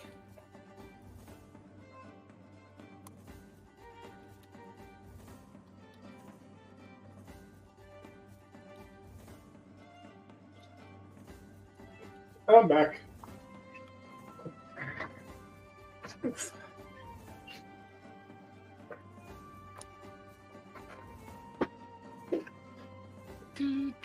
Oh my god, it's great. Puck got hammered. I love it.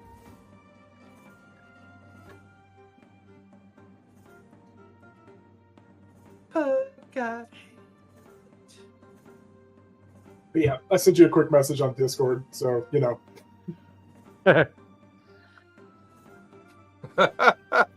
Uh-oh. Spot's gonna do a classically stupid shenanigan. I love it. Classic Spot. He's earned it. I mean, they've earned it.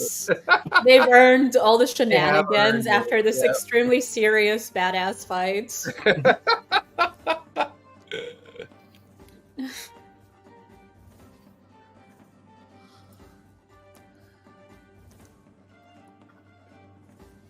Oh my god, that was awesome. Bucket of hit points. Oh. Spot, that's what they call that, such a, like, that drink. No, because like we forget that Spot is like a bona fide badass sometimes. Well, he's also they're the tank. Yeah, You know, I'm very much the Dex tank. Yeah, it's been that was a really good show of the build. It was really a really cool show of the build. I like that. I was waiting to interject like silvery barbs in there somewhere, I love just it. to turn it around on him. But I really like Yeah, I really like the descriptions of all of the actions, like cutting off the guy's beard. Just incredible. I love Wasn't it. that awesome? I Yeah. love that. Well, was one of the things so I didn't get an cool. opportunity to do is I would have loved next time if you charged at me to try to use the the flail that his beard became is just kind of like a shield to wrap to like not necessarily hit him, but to like wrap his arm up in it to break his momentum. Ooh. I didn't get a chance to do that though. is that your own weapon now? A new weapon? I mean, You're I kind of You're gonna keep his beard? probably not. Not unless Yes, it's something as a absurd. trophy. Hang it up over the mantle, and when people ask you what is this, you say, "I've Just won talk to my this." kids yeah, 20 years from baby. now. Hell yeah. The most Swing it around dangerous and- hunt. Now, kittens. Has old Spot ever told you about the crazy 3 weeks where I stole more than the net worth of an island country and then beat up a man with his own beard? Yes. I love it. Hunted the most dangerous game. I mean, non-tabaxi humans. I can make it a more interesting story for you to tell, right? I would love for us all to know, like all our characters to know each other as like really, really old geriatrics. I mean, some of you Yes. earlier than others. And to just be like, remember when we did that? And all the young people are like, what are you talking about? You are obviously making this up. Remember when we fought that giant fire demon thing? Come on. Okay, Grandpa, back to the home. No, it was real, I swear. My name is Errand, the greatest bar. Oh, no, my teeth. Put them back in. We blew up a whole city. Okay, let's get you back to the meds. No, really. Anyway, The cleric almost killed me. Okay, that we believe. yeah. So that's Anthony. You're about to have, you take the comb and about to start this process. Spot, what shenanigans are you up to at this point? I want to roll to steal Puck. Buckins? I mean, I don't really have to roll. She's out Well, cold. It's not so much not to steal her, to steal her from the guys that are carrying her, who are a foot and Oh a no, half taller than me. they've already tossed her off with the other drunken Voiks. Like as soon as you pass out, the tradition is the Voiks that pass out get picked up and thrown into a collective pile. I've So always wanted to be a part of a fraternity. yeah, as you look over, there's a mixed stack of passed out, snoring female and male Voiks that are just kind of heaped on each other like little bits of drool and vomit coming out of the corner of their mouths as they're all neatly and splayed and stacked in like cordwood. Hey, kids.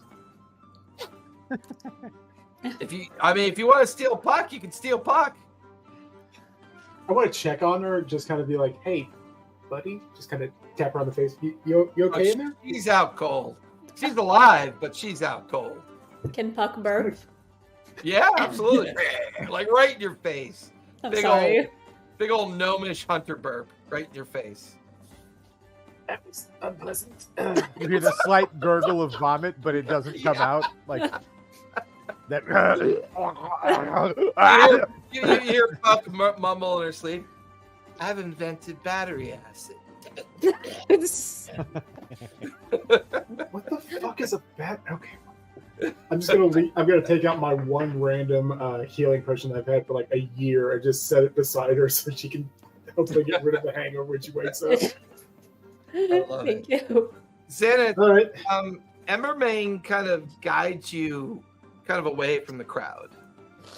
Takes you over by the now area of the Megalodon kind of throne that the chief uses. Stormpelt. He's down kind of participating in the revelries and the activity that's going on down in the center. She gives you a space, and kind of stands there protectively as you've done this a million times. It's to no shock or surprise. And you begin to cast Scry or Send. Scry. Okay. You push everything away. The sound, the revelry, and it's just the quiet calm of your mind kind of trying to focus on the owner of this item. You know the Puck's okay. You can hear Spot and Earthen cackling as they're having fun. And you lose yourself in the spell. You focus. You think of the description. This young Voik somewhere lost on the island. His comb belongs to her. And then as your mind's eye hovers over you and over the island, there's a moment of recognition, a ping, a sense that she's nearby. Not near where you are, but you get the feeling that she's definitely in the island somewhere. And your mind's eye floats to the opposite northern end of the Dragon's Breath Island. And for the first time, you're getting kind of the full spectrum of the island itself. And there's two things you immediately notice. When your scry ability tries to focus on the area where the lighthouse is, it's just an empty black void. Like your magic has no sense of its existence. It's just this empty space. You push further north of the island. It's a sizable island. And your mind's eye drifts and drifts until you realize the northern part of the island are a series of volcanic kind of landscapes. While most of the volcanic fields of rocky basalt and obsidian kind of fast drying lava fields have already kind of, weathered, cooled, and they've become a very jagged, rocky terrain. There's an area of like maybe about 100 foot long, 30 feet wide, open, like an open area in the ground. And you could see a bright red hue of light, like flame and almost like lava-like, kind of pouring up. The vapors of the active lava tube kind of hissing and burbling up and away. It's a brief moment that in your mind you thought you heard a guttural kind of growl, this kind of low growl in your mind, but you push through it, not really thinking it's anything. Maybe it's the lava or the steam, and you're pulled into the cavern. And the inside of this obsidian glass-like lava tube, massive in size, you get pulled and pulled deeper into it. But as you do, there's something else in here. It's aware of you, but not sure of what you are. And you're not sure if it's the missing Voik, the Sky Reacher, or not. But you can also hear the soft, rapid breathing of someone who's terrified.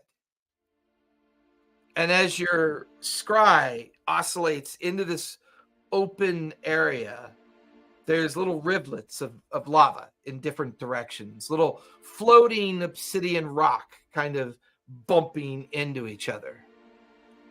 And on the opposite side of this cavern, the largest, the most terrifying object you've ever seen. This dragon. This massive red dragon sitting but asleep. And it lounges on a massive pile of bone and treasure. Its hoard, splayed out all at the base of its form. An acre of wealth everywhere. You could see remnants of weaponry and statues and fine crafted goods that clearly show it as being stolen from all the different clans within the Shattered Isles. And its mass is gargantuan as it just languishes there in its hoard. There's a moment when the dragon's head pops up. Its long ruby red neck, deep yellow eyes, steam permeating from its mouth.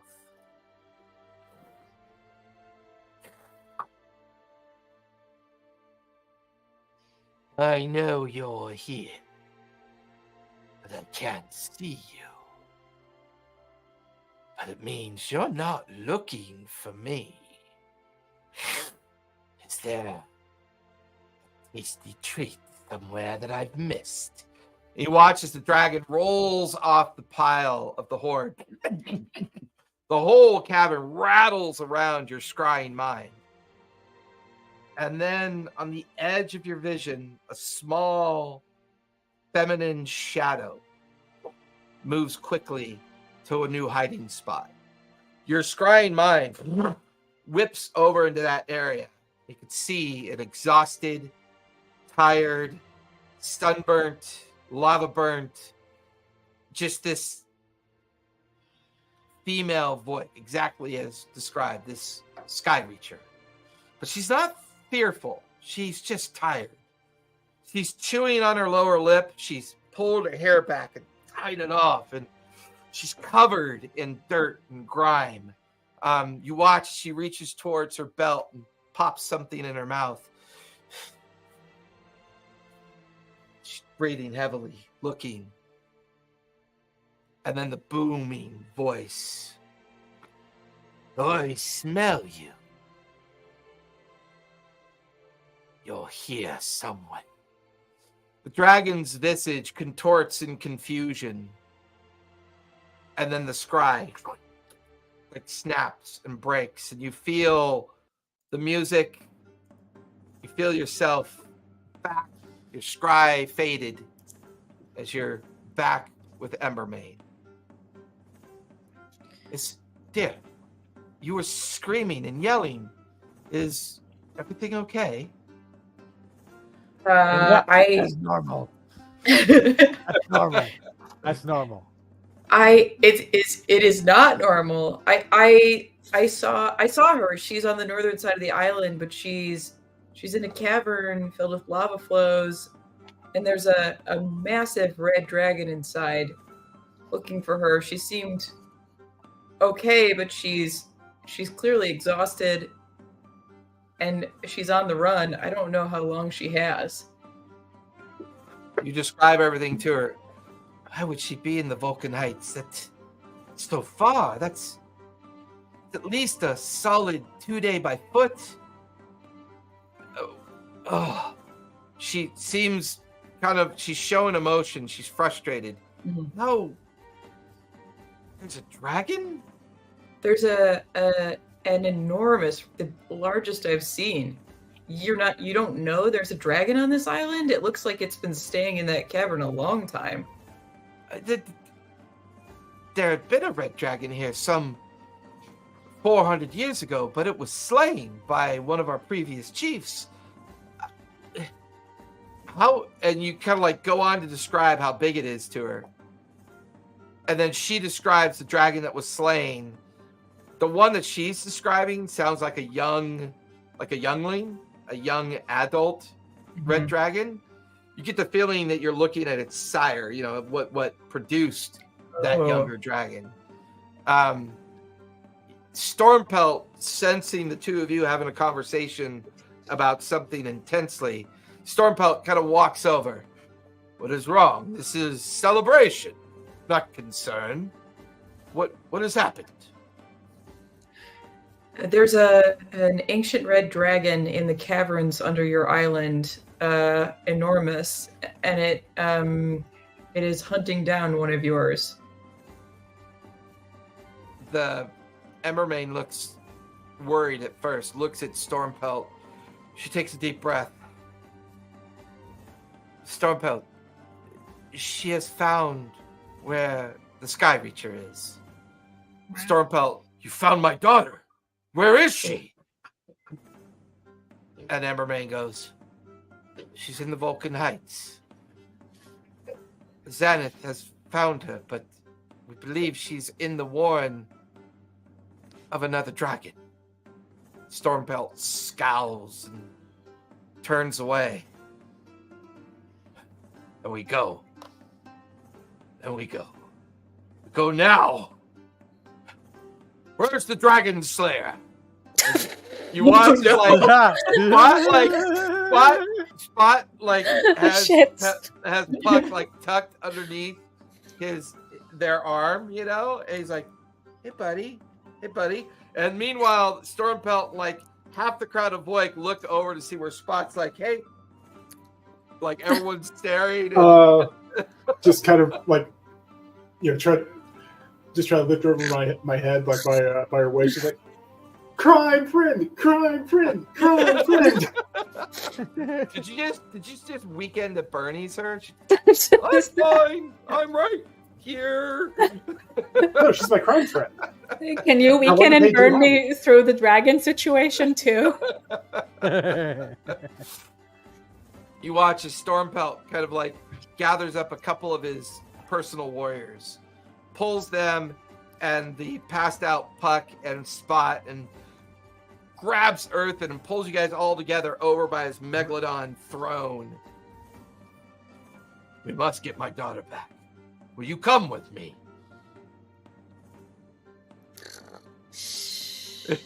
Yeah. Silence means yes. Yeah. Dragon Slayer. No. It's coming. Just very loud snoring. Yeah.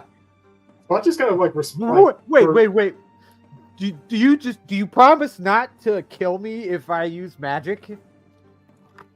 Oh, you've met the challenge. You're free to use magic if you want to. Oh, okay. Let's do it. Don't do anything too stupid. You hear a hiccup and a burp. You know, you like hear a hiccup and a burp as Greenbottle comes kind of staggering over. She's got a tiny little wine glass in her hand, and she's kind of hammered, and she's like, did someone say something about a dragon? I would very much like to collect the scale. I'll come too. Yee! And she like staggers back from the drink. Stormpelt kind of grabs you, Xanath, and kind of pulls you aside. Is she alive? Is she okay? She's alive, and she didn't look fearful, but she's tired. She's injured. I think she can hold out then. She is tough as iron like her mother was, and knows she can. We take one of our ships now, tonight. You guys can rest. We should be there first thing in the morning. Are you willing to come with me?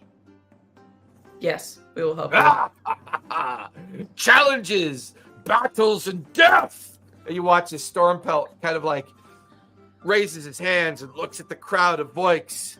We go tonight. I leave Embermane here to gather up everybody else. If we don't come back, bring the full weight of our people down on this beast. No, don't do that. Don't do that. That's a bad idea. Stay here. That's a bad idea. Don't bring. We'll be. We're enough. We're enough. We're enough. But what about the encroaching army? We're enough. Yeah, exactly. We're enough. We're enough. Whoa, We're enough. the encroaching army. We're enough. We Don't have bring such a everybody. I bad don't track care. record of getting distracted during attacks. Can I, before they head out, can I just kind of, if I need you to make an investigation or whatever, that's fine. But Yeah. I'll heal word Puck, by the way, so she's back up. Yeah, like you just quickly give her a boost of health. Yeah. And her eyes flutter open as she comes to consciousness with Spot. Hey, buddy. Oh, look, you're awake. Did I win? Now. Did I win? You didn't lose. Oh. I'll take this. These are are they accomplished metal workers? Like I assume that they're like the guy that had the beard. So Yeah, they have smithies. They have the ability to work with metal. They prefer to work with like natural things, but they do have the ability to work with metal. Okay, can I go talk to the leader and just ask him who like their best smith is and kind of get them? Well, I'd like to that would talk either be Embermane or Stormpelt. Okay, let me talk to Embermane because I want to see if something is possible before I set it up. What do you want to have done? I want to see if they can work mithril or adamantine, and if they can have Xanth talk to Winter and see if they can drop one of the pallets over here while we're out at battle. Like, it won't help us, but it'll help them. It would be very advanced metal for them to work with. They've never worked with it before. In fact, Embermain is not familiar with how you describe it, but they'd be willing to try. And their smithy, the Iron Fist, has worked with gold and silver and precious metals. He's worked with iron. He's folded steel. If you can get a hold of Winter and she could bring stuff, it's possible that they could work on it. Okay, that was my idea. Is just I don't have a way of contacting, but if Xanth can get through to her, just ask her to ask the guys here to grant safe passage for a delivery of supplies, essentially. Like, hey, try this, and drop a pallet of or whatever whatever the measure was of mithril and adamantine that we got on the ship. Okay. That's fair. Wherever they are, we can plane shift back and forth. True. Xanth and I can do that.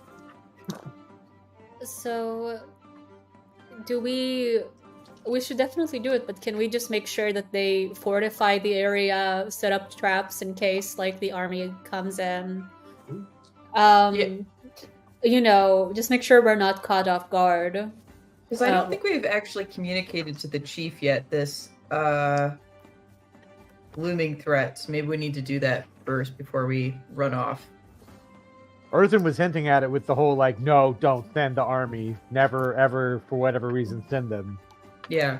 Well, I mean, he was really drunk, but also he was like, no. Stormbelt said that as a way of saying that he's leaving Embermain behind, but he's saying that in case none of you return, including himself, to come and destroy the beast. But does he? So, he doesn't know what we've heard about these clans attacking, does he? Or no, because he clarified it with Embermain, but she hasn't really pulled him aside yet to kind of bring him up to speed. So as the rest of the crowd is like continuing to enjoy the evening, it's now just Embermain, Stormpelt, and the rest of you kind of off on the dais of where the throne and the Megalodon jaw is, and you're having this conversation. She begins to concur with what drunken Earthen is saying and kind of expressing the concern about the eagle or about the deer and the bear clan assembling a force, and then mentioning the dragon clan, which kind of confuses Stormpelt as he's not aware that they still exist. So it's interesting that that's kind of proffered up as an option, as an opportunity for them to have a member of the Dragon Clan within this consideration. He's kind of rubbing at his chin, tugging on his beard. Is it possible that this circumstance with my daughter could be a diversion then? They have... It wouldn't be the first. Yeah. They do have a tendency of doing that.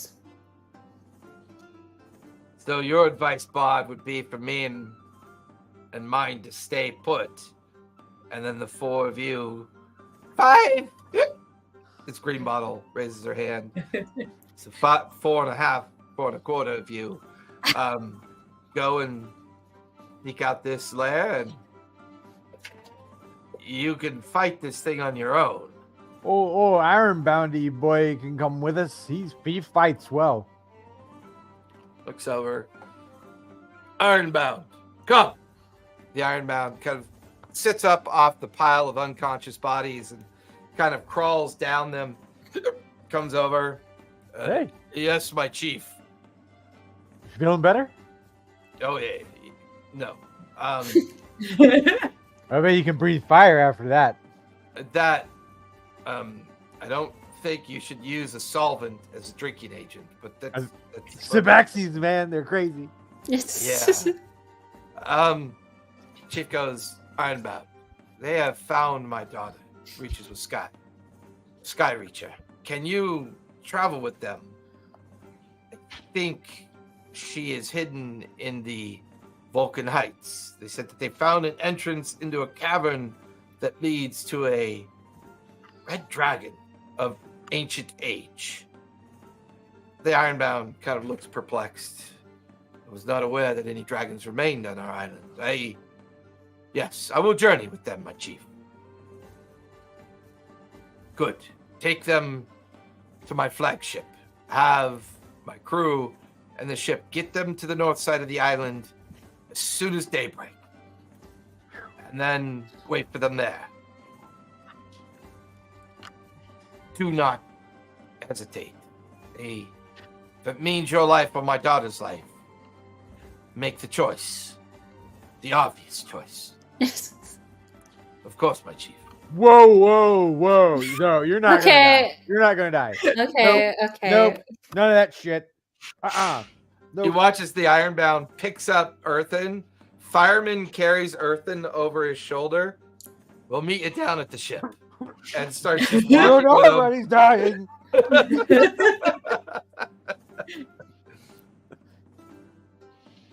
You're on mute, Spot. Sorry, I just took it off. I would just kind of like to draw the attention of the chieftain and be like, hey, I know that you're a very honorable society, but these people are kind of joining forces with, undiscovered. Do they get the same treatment, or are you okay with employing dirty tricks? War is war, Tabaxi. Oh, would you like me to go over your front line or two of defenses and traps and whatever, and like hide them better? Maybe add some little fun little Tabaxi things, If you come back in one piece and you're not dead, sure. I think that would be very helpful. For now, me and mine will begin to prepare defenses. We'll send out scouts, see if we can locate the other clans. Oh, by the way, bring my daughter back. I will absolutely do my damnedest to do that. Just wanted to let you know, I've already talked to some of your best smiths. A buddy of mine might be dropping off some stuff. Please don't try to kill her. She's a dear friend. She has not passed your test, but I'm vouching for her. She's dropping off some stuff for me that should be able to help you guys. Hopefully, probably. And actually, maybe Winter can stay and help them in case the battle starts. Because, to be honest, Winter could probably help a lot. Well, the sniper, that girl, yeah. Possible. The chief looks. I will work with Embermane. If this stranger arrives, we will give her the accords of a visitor. Well, good luck. And he just starts barking out orders, and you watch as the crowd listens to him, and they just roar with anticipation. Not only an amazing entrance of new members to the clan, but war and battle. This is the blood and heart of what they live for. As they immediately roar out through the doors, and within moments, it's just the five of you. The four of you in Green Bottle, who recognizes her own inebriation, and she casts prestidigitation, and she immediately becomes sober. What a waste. So, I don't know if I got a chance to tell you guys, but when I went up a level, I got a new favorite enemy, and it's dragons this time around. Nice. Nice. What does Lunch think about that? That he's helping me by, he is helping me have legitimacy to have them as a favorite enemy, which means that I have advantage on survival checks to track your favorite enemy, as well as intelligence checks to recall information about them. You also learn one language of your choice that is spoken by your favorite enemies, if they speak one. Yeah, Vexelia's character, or Laura Bailey's character, Vexelia had that ability. So, if you can describe the dragon, maybe Puck can remember something that might help us. Yeah, I'll describe the dragon. Huge, red, looks ancient. Seem to be able to sense my scry. Can I do an intelligence check? You want to do insight or history? Let's see. I'll do history. All right, give me a history check. And I should have a advantage. Yes. Which is good because the first one was a 1. The second one was a 5. What's wrong with me today? Whoa, that's so weak. That's a 9. Yeah, you think about the description and you try to focus on the idea of this creature.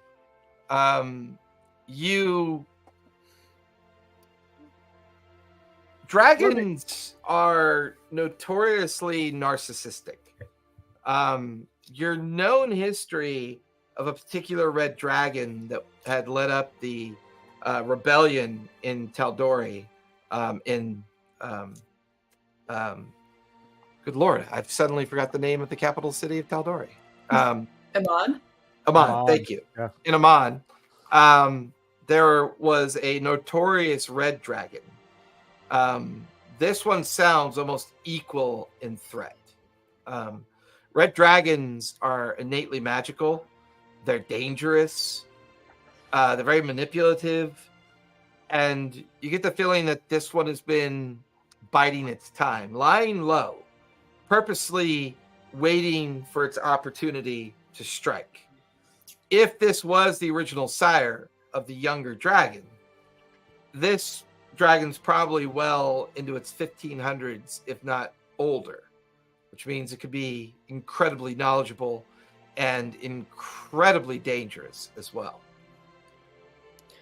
Can I open the map of Revelations and see if it appears in it? As you open up the map, you still have that same problem. You open it up and your proximity to the lighthouse still seems to kind of corrupt and blur and prevent the magic of the map from working. Almost as if part of the lighthouse's self-preservation or protection is to make it hard to be found. This might explain why you've never really had a chance to scry on it or seek it out. Hey, wait a minute. Wait. Hey, Iron guy. What? Green Bottle just looks at Earthen and snaps her fingers. And Earthen's now sobering. Oh. Well, that was lame. Well, no one can understand what you're saying, you drunken buffoon. Okay, fair. What was the name of the dragon that was killed? I was not aware dragons had names. We just know them as creatures, beasts. What was it called? I mean, like the Terror of the West or something like that. Everybody calls them something crazy. No, we call it a dragon. Well, why would a beast have a name? Here goes nothing. I'll flip out the longsword of knowing, and I kind of set it down on the edge of the boat and kind of ping it to cast legend lore about this ancient, massive red dragon that's existed on this island, or is associated with the island now, but it's existed for a long enough time. Surely somebody's heard of it. As your legend lore tries to reach out via Puck and Xanth's description, there's no reply. There's no knowing. The sword simply is a hollow echo of no information. While we have the sword out, can we also see if Spot's token has anything in there? The one that Spot received from the fairy hag? I don't know how often can you use legend lore. I can use it tomorrow. Oh. Well, I mean, we gotta sleep on it, so yeah. And then I can also do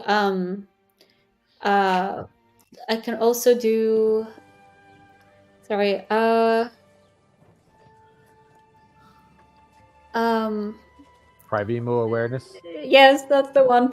I would like to do primeval awareness for one for dragon and one for undead. And how far can that reach?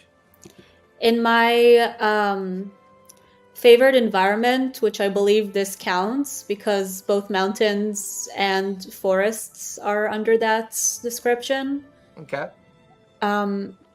it should be. Sorry, I have too many weird little things now. You guys feel the boat cast off. You can hear 6 the miles. 6 miles. You feel the boat cast off the pier. You watch as the dozen Voik put the oars into the water. You can hear the thrum of the drum going up and down as they're kind of going with the tone and the pace. You feel the Voik ship pull out into the bay as they begin to row very kind of rapidly, taking you guys at a good clip. There's even enough, they're moving fast enough, there's a bit of a breeze. At the very edge of your sense, Puck, the very edge, there's only one other time that you felt something this hateful and this vindictive before. It was when you looked into that shadowy place in Gnomeworks. The shadow of Zahir, the idea of some ancient representation of one of the fallen gods, the idea of it. And there's a moment on the edge of its reality that you feel this overwhelming sense of just pure hate. And you feel this dragon. And for a brief moment, you thought you heard its guttural, kind of chesty, deep-throated kind of build for a minute. And then you kind of like disconnect from the feeling. You know exactly where they are. 6 miles on the other side of the shattered shore along the island. If you tried to get there by foot, it would definitely take you a solid day or two to get to it. But you get the feeling that the Voik ship will have you north of the island in about 3 or 4 hours. Right as, we've gone from mid-morning to late afternoon at this point as the Voik ship is out and heading in the direction of the Vulcan Heights and the northern part of the island. Was I able to pick anything up as far as undead? No sense of anything undead. That's good. Yeah. Does anybody need me to check anything else, or should we try to rest before we arrive there? Yeah, I definitely need a rest. Physically, I'm okay, but I have no abilities. Do we think we'll have enough time to get a long rest before we get there? You've got about a 4 to 6 hour journey. So by the time you get there, it'll be in the middle of the night. It'll be like 2 o'clock in the morning. And we'll say that takes a long rest for that to happen. So you feel like you got enough time. Okay. Okay. Green Bottle opens up one of her travel bags and she begins to assemble an alchemy station. She kind of looks around. So, I can make a couple potions tonight before we get there. What do you guys need? What do you want? Fire resistance? Yeah. That is a good one. Okay, I'll make a couple bottles of that. I have enough to make one other. What else do you think we might need? Does Puck know of any specific weaknesses of dragons? As they become your familiar target and you decide to select them as your favorite foe, dragons by definition love to monologue. They can't be surprised because of the way their true vision works. Invisibility won't work. You get the feeling that this beastie is probably immune to fire and would be vulnerable to anything cold-based. They probably have a lot of resistances, and you know for a fact that they're usually immune to condition as well.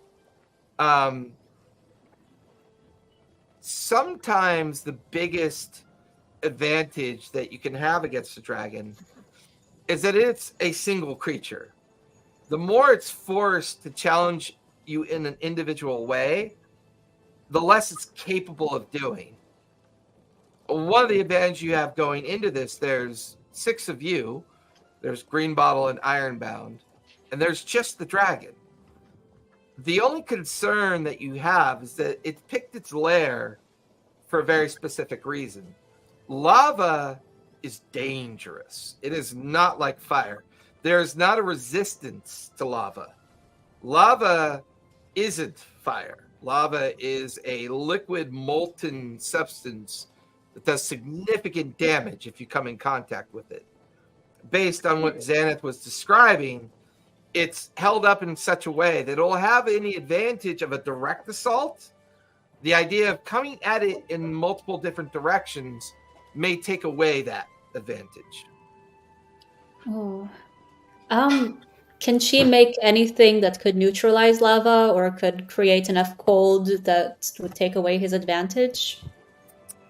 I can't do much about lava. That's something that's a little beyond my scope. I can make my famous ice grenades. Maybe those would be helpful. My ice bombs? I think they would be. Okay.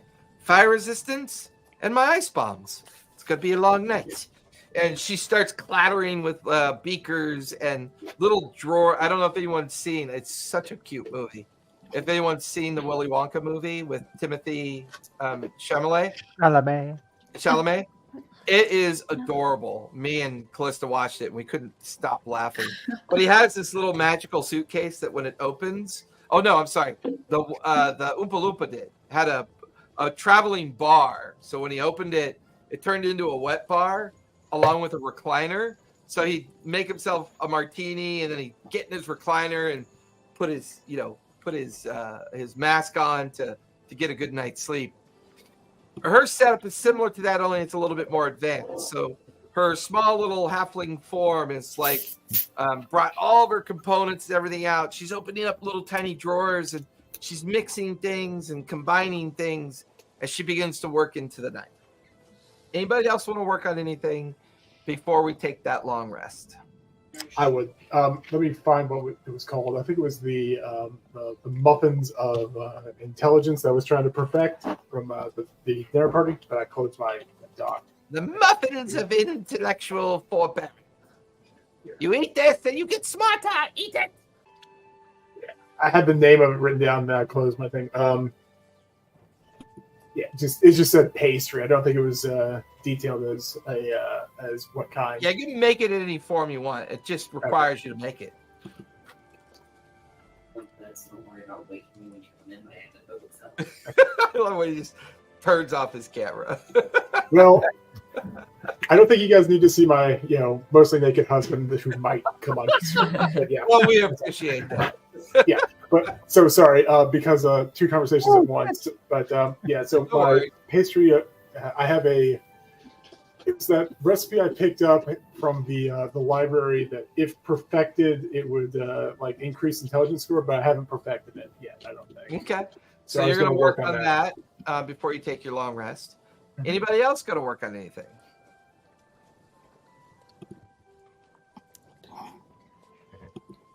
I'm gonna pull out the Harper's notebook and thumb through it, looking for any references to very large, fearsome red dragons and ways to fight them effectively.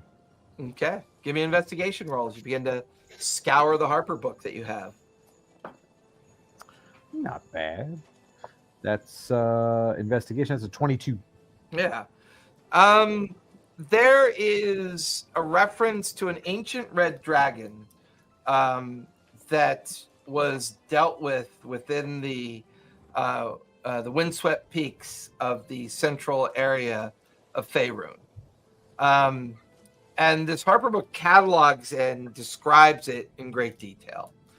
This particular one that was dealt with went by the name of Emberspark, a pretty powerful and ancient red dragon that took a great deal of mastery to bring down. Ancient red dragons are by far some of the most difficult creatures you could fight. They are naturally strong. Their armor has been described as near impenetrable. Its constitution and its health is pretty good. The charisma on these red dragons is pretty significant as well. It's one of the reasons why it's believed that when ancient red dragons come to full maturity, they innately become very powerful in magic. But they are narcissistic. They like to be the center of attention. They like to create fear. They like to terrify people. They love the idea of power. Power is intoxicating to them. And any opportunity to express that power and terrify people as part of what they are is very much important to them at the same time.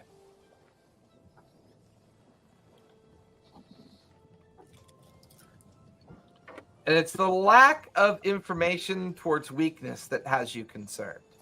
This feels like, at best, it's a straight-up fight. It's going to have a lot of resistances, a lot of immunities, tough physically.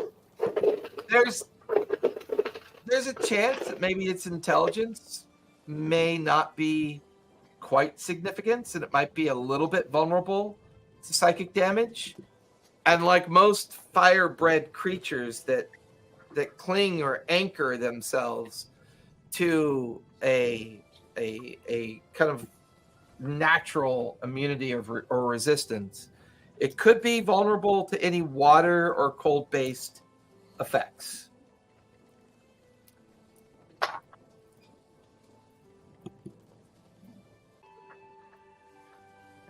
Got it. Anybody else? Zenith?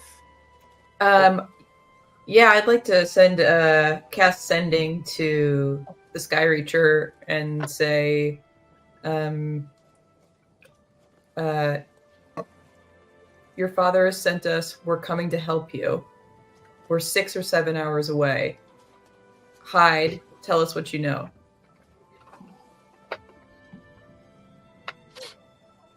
There's a moment. Don't know who you are, but you must know who I am to do this. I will hide. I will do what I can. Thank you. And it just kind of cuts off. Okay. Did you say she was searching for something? Yeah, we were told that she was sent to look for something, but to be honest, I did not ask what she was looking for.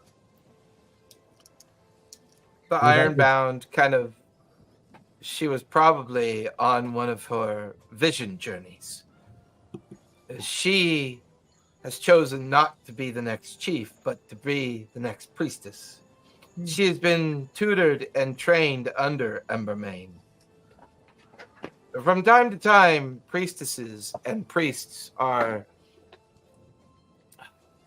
I think you would call them oracles to a certain degree. They find themselves from time to time lost in a thought, a memory, or a vision. And they cannot purge themselves of that vision until they seek what they find. I remember Sky Reacher speaking of a stone that she sought, a volcanic stone. I believe that might have been what she was looking for, up and over on the Vulcan Heights.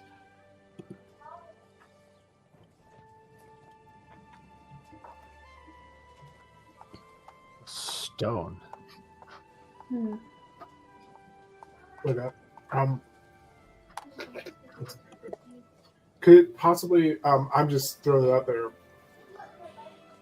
were you ever able to really find out any more about the orb of decay I got?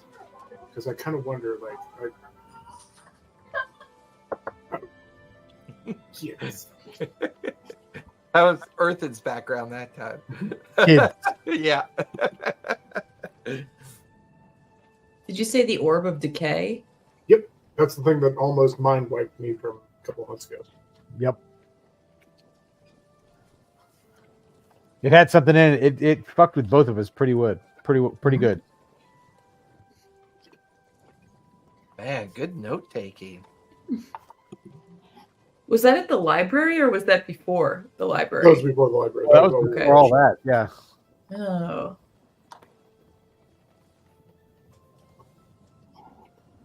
Man, the Orb of Decay. Look at that. I take notes. See, I'm affirmed. That's awesome. hey, buddy. You not reading the notes today? I mean, this is going to be a crazy fight if we try to do this in the dragon's lair. We have to get it out of its lair somehow.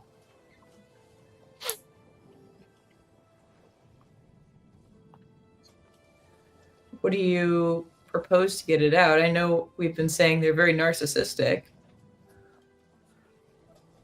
Yeah. I mean, I don't know how deep the hole is, but I could stand in front of the hole and just sing about, I heard there's some punk ass red dragon out here that thinks it's something good, you know. Do you think and- any of you guys can get into its mind and find out what like its most treasured piece of like stolen loot is? Because I can probably make a really good facsimile of it, or at the very least make a silent image of it. Just gonna be like, "Hey, bud." I hear dragons are really good at seeing through illusion. Really good. Well, okay, I'll make a fake one. What? I'm good at faking stuff. Isn't that right, Houdini? Did you catch that as you went? Uh, No Dua Lipa fans? Come on. Catch me as I go, Houdini. Earthen, I'm a broken old man. If that was music from the last Shut Up, Don't Ask How Long, I haven't heard it. Like a month. Yeah, no. Whomst? Dua Lipa, man. Dua Lipa. Well, let's maybe go over our spells. Maybe we can all see if we can kind of cover all the bases to create a plan. Like, I don't know if there are any specific spells people have that might be good. I have a few frost spells that I can pull up. Oh, sweet. I have a spell called Create or Destroy Water, where I can create up to 10 gallons of water. Ooh. Or water can fall as a rain in a 30-foot cube. But it's not like a thing that typically does damage. I could think of some really twisted ways to use that, though. Yeah. Same thing with your Freedom of Waves. Yeah, no, I mean, if nothing else, water turns, magma into stone. And if he's covered in it, maybe that could slow him down too. Yeah, that's a good call. Are there any Really good call. are there any restrictions on your create or destroy water? Let's see. Essentially, so it's 10 gallons of water within a range of 30 feet, or I can do rain as a 30-foot cube. It's a first level spell, so it's not a big deal to do it a bunch of times. Oh, so for higher levels, I've literally never used this spell, but for higher levels, you can increase the cube by 5 feet for each spell slot above first. So if we wanted to fill the belly of a dragon with water so it couldn't blow fire at us. There's nothing to say I can't. Yeah, it just has to be within range. I don't even have to see it. I could put 10 gallons inside of a dragon. Yes. I certainly don't think it would kill the dragon, but if it would at least limit the fire breathing, I'm down with that. Yeah, that'd be pretty sweet. All mine are persuasion and charisma based. Outside of what I did to old Erebos. Oh, yeah. I mean, also, we should consider the fact that this dragon bears some similarities to a different creature that we've seen trapped inside a volcano not too far away, and that we've seen a god be trapped in the shape of a dragon before. And so, if there is some connection that we cannot see yet, it's worth considering it. These are good points. And And as far as some spells that I think might okay, so let me know if these seem good or if there are other ones that would be better for me. I have Armor of a Gethys, which is a protective magical force surrounds you, manifesting as a spectral force that covers you and your gear. You gain 5 temporary hit points for the duration if a creature hits you with a melee attack. While you have these points, the creature takes 5 cold damage, and at a higher level, you cast the spell using a spell slot in the same. Temporary hit points increased by 5 for each slot. And then Frostbite, you cause a numbing frost to form on one creature that you can see within range. The target must make a Constitution saving throw. On failed save, the target takes 1d6 cold damage and has disadvantage on the next weapon attack roll, or makes before end of next turn. And then the higher it goes, by like the 17th level, which is where I'm at, it's 4d6. And then I also took Hideous Laugh, because if he likes to talk, then maybe we can cast Laughter on him, which might be difficult on him for a minute. And summon Elemental, so I can summon a Water Elemental. And Protection. Yeah. And Protection from Energy. So for a duration, the willing creature you touch has resistance to one type of damage, including fire. So I can. If I can manage to polymorph the dragon like we did Erebos, I could just throw him in the bag of holding like we did with the other guy. Oh, that's such a humiliating way to die. But how cool would it be to have a giant dragon in your bag of holding? Very cool. And then when the army comes at us, we can just flies at them. Yeah. Let them fight the dragon. No, definitely. Problem solved. Also, just pointing this out. Remember, if I can fit in the bag, I don't technically need to breathe, so I can just sit there and negotiate with the dragon. I don't necessarily want to kill it in the bag, but just like, hey man, we can work out a deal here, but there's like nothing stopping the dragon from killing you in the bag either, though.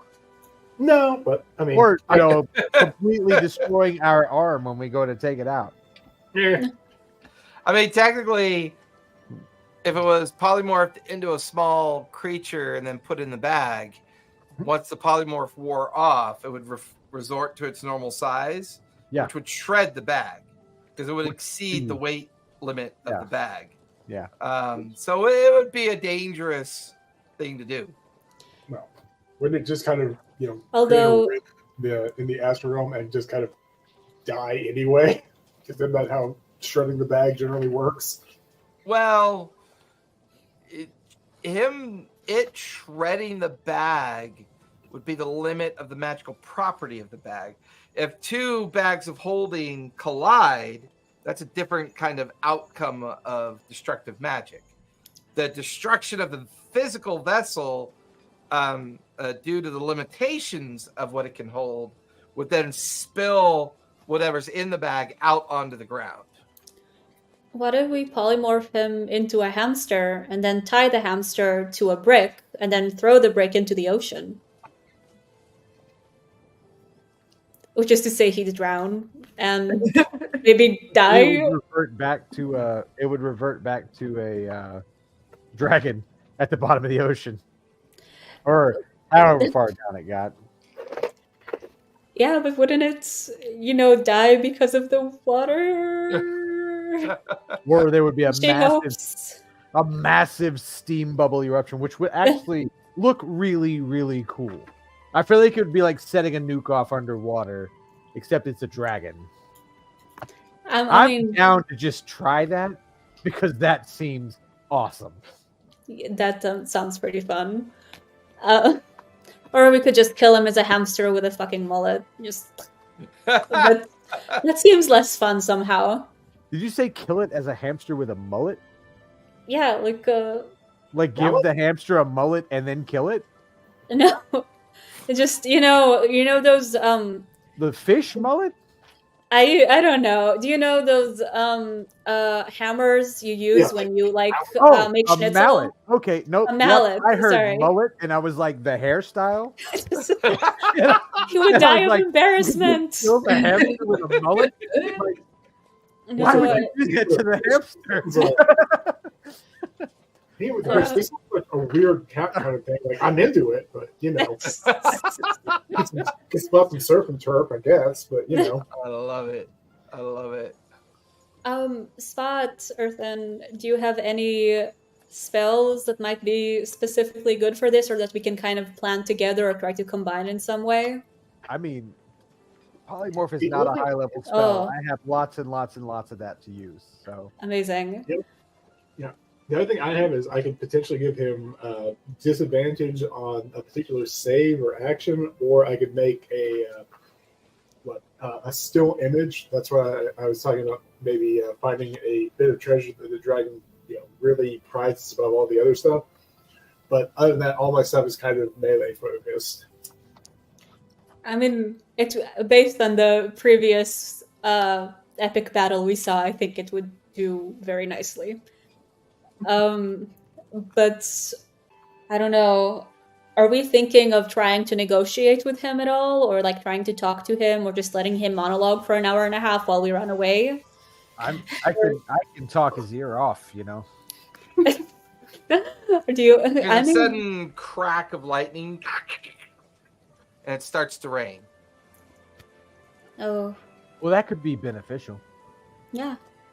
I would much rather fight this thing in the rain. Yeah. It stays that way. I'll pop up the dome on the boat so we're not getting rained on. Yeah, sure.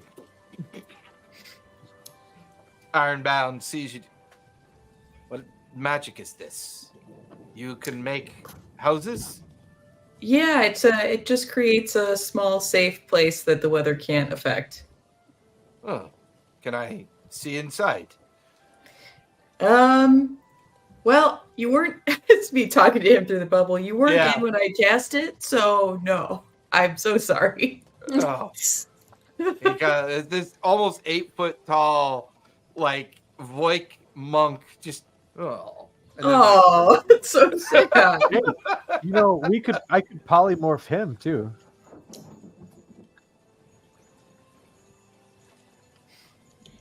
Do you want to polymorph him into a gnome?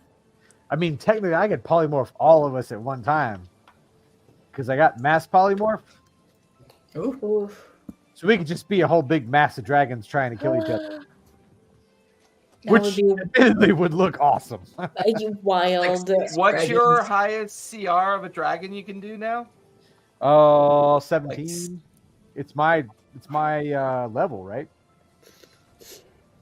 Well, I don't know if it's different for mass polymorph because of the. Let me look at mass. Hang on. The way the spell works. Hang on. Mass polymorph. I think that's a ninth level spell, right? Yeah. Oh, yeah. How many of those do you have now? Slots. Ninth? Only one. Only the one. Yeah. So let's see. I mean, can you transform all of us into ice dragons? Same form. I can choose from the same form or different ones for each target. New form can be any beast of scene whose challenge rating is equal to or less than the target's or half the target's level if the target doesn't have a challenge rating. I can turn you all into half the level. Right. So it would be an 8. Yeah. And we could all be young bronze dragons or T-Rexes. I don't know. Can we be anything ice related? Ice giants? Frost giant, yeah. Whoa. I mean, I think you'd be intimidated by 7 frost giants. I don't know who the other 3 people would be. We just have axes and stuff, though. We don't have any, we wouldn't have any fun icy stuff to do. Okay. Yeah. Well, boo. I mean, I could go like young white dragons, and those are all ice breath.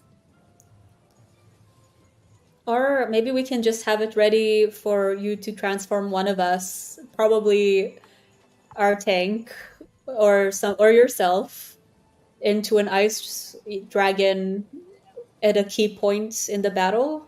Yeah. Like we did against the last crazy bad guy we fought. Yeah. Honestly, it ended up working really well. To have in our pocket. It was good for me because, this dragon's going to squash me in one step if I get hit. I am super weak. But I think charisma would actually do us good when fighting against a creature that appears to be both intelligent and manipulative. Like, yeah. The only downside is you said the spell effects. It's pretty much immune to spell effects. So I'm like, well, I mean, I have a lot of things that do spell effect. Oh, wait, can hideous laughter affect it if it's because otherwise I'll change it before the long rest, like for the long rest thing.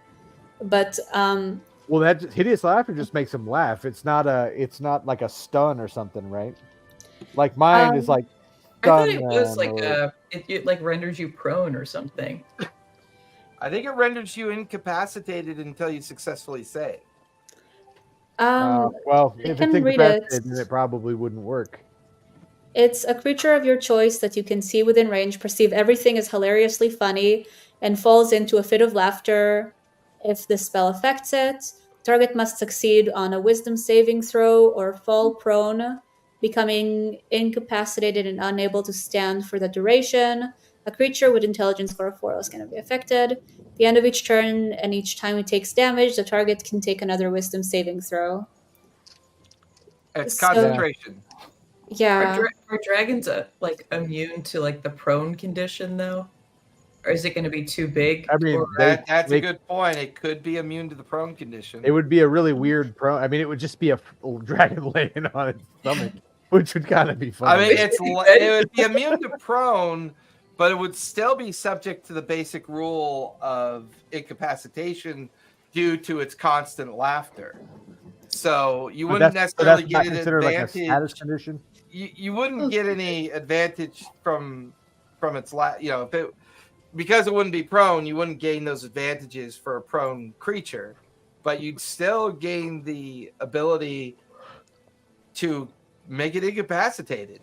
Although it could also be immune to incapacitation as well. So that's what I would be worried about. Yeah. If there was a way that we could get it out of its lair and keep it from going back in its lair before we finished fighting it, that would be ideal. Ooh. Because, I mean, I can imagine if we're down there, a dragon's lair is not, it's not a place I want to be. So, do you guys think that I should change that for either a spell that would help us leave faster and escape faster, or a spell that would just make cause fear within the dragon and make it like acutely aware of its mortality? Could it possibly know fear? I mean, I guess it's a fair point that we don't necessarily have to kill this dragon if we can just kind of sneak her out. I'm not going to seduce the dragon, but I will try to get it out. Come on, Earthen. Come on. I will. I mean, I am okay to try and lure the dragon out of the cave if you guys want to be the clandestine entrance and try to sneak in and get her out. I'll be that. I can be that sacrificial lamb. I feel like if we're gonna do that, we should get somebody faster, because he would finish you off so fast that we wouldn't get much time to get her. I mean, if all it wanted to do was come and bite me, yeah, but I would spin the greatest tale this dragon has ever heard about how great it is. Oh, that's a good idea. So, are you gonna Bilbo Baggins this thing? Is that what you're thinking of doing? I'm gonna do better than Bilbo. I mean, it's like Bilbo's How dare you? I'm not gonna go be invisible. I can't. Stepping on some toes today. I don't have the ability. at gmail.com for all that hate mail. I don't have the ability to be invisible, so I don't have the luxury of of that. I'm just gonna talk to it really, really fancily. I mean, in point, like I mentioned in Discord, like I do, like make an image of myself to just sit there looking like kind of bored while I go around just like, I'm invisible doing stuff. I really don't think that'll work though, because it's like dragons can see really, really, really, really, especially in their lair, right? They're really, really, really good. Well, and that brings up, between you and Puck, you reading the Harper's book, and with Puck's natural affinity for dragons, you also know that their lair can be used as a way of, them protecting or having advantages over potential threats. So when, there's also that as well. And, fighting an ancient red dragon amongst the field of obsidian, stone, and magma pools could be just as deadly as the dragon. Yeah. Can I try to, again, use that advantage or look at any of my beast books to see if there's anything a dragon might desire? Is anything we could lure it out with? Power and wealth. Power and wealth. So we can't have, I have the power to speak to a dead god. Guarantee the dragon doesn't have that. I mean... Also, can Puck try to see if there's a connection between Zahir and the dragon based on her experience? I would say the description of the feeling of hate is not a connection between the two, but a expression of what the dragon feels like to you when you sense its presence. Is there any chance that he's trapped in there? No, you don't get the feeling he's trapped. Okay. Do we want to do the thing where Xanath just sits there and sings and it's like, oh, I'm a maiden. Oh, what am I doing back here? In my full armor outfit, just being like, oh, I'm a damsel, please. And what's funny is I watched that movie with Millie Brown on Netflix, Damsel. Yeah. And I'm just like, that was such a cool retelling of that story. I loved it. It was so cool. It made me think of that. I mean, I could polymorph myself into a woman. If you really want to try that. I mean, we have... You have 2 women in your team, you bastard. I really don't want to go in that cave. I really don't want to go in that lair. Well, why don't we? I can at all avoid it. Why don't we have plan A be that we just lure the dragon out of the lair and hopefully she can, Skyreacher can slink away, and if that doesn't work, then we have a plan B, which is maybe approach from several different directions and try and just close in on multiple sides so that we can do some damage without just getting all blasted at once. That sounds good. I'm game to try and hide in the water, to get the dragon out and then just go hide in the ocean. Because I can breathe in the water for free because this crown I'm wearing. Should I have one of my spells be breathe underwater? Well, that would then I can. No. I can cast it to up to 10 people, I think. Well, I just meant with Earthen's helmet and my ability, I don't need to breathe, so I could stay underwater too. So if that would be helpful for you two, then sure. But Earthen and I don't think we could really communicate except for elaborate hand signals or interpretive dance underwater. I mean, then I can just put it on all of you, and then we can communicate no, actually, I don't know if that's true. I can play music we can all hear. I mean, it's not. We can all hear underwater, though. It's not too uncommon for people who, travel in underwater regions. You remember from your time on Haven with the merfolk, they use telepathy as a form of communication while underwater. So if you have telepathic bond or the ability to use telepathy, it would definitely give you an edge. You also know that the Vulcan Heights are on the very edge of the northern part of the island, near where the sea imagine a smaller version of the Hawaiian volcanic fields, where this area has been active for a while and it's been growing outward. So you know it's near the edge of the sea as well. So while fighting it in its lair sounds restrictive and potentially dangerous, the trick is, how do we get it out of its lair? You know, what does the effort look like to get that part of it, done? Go ahead.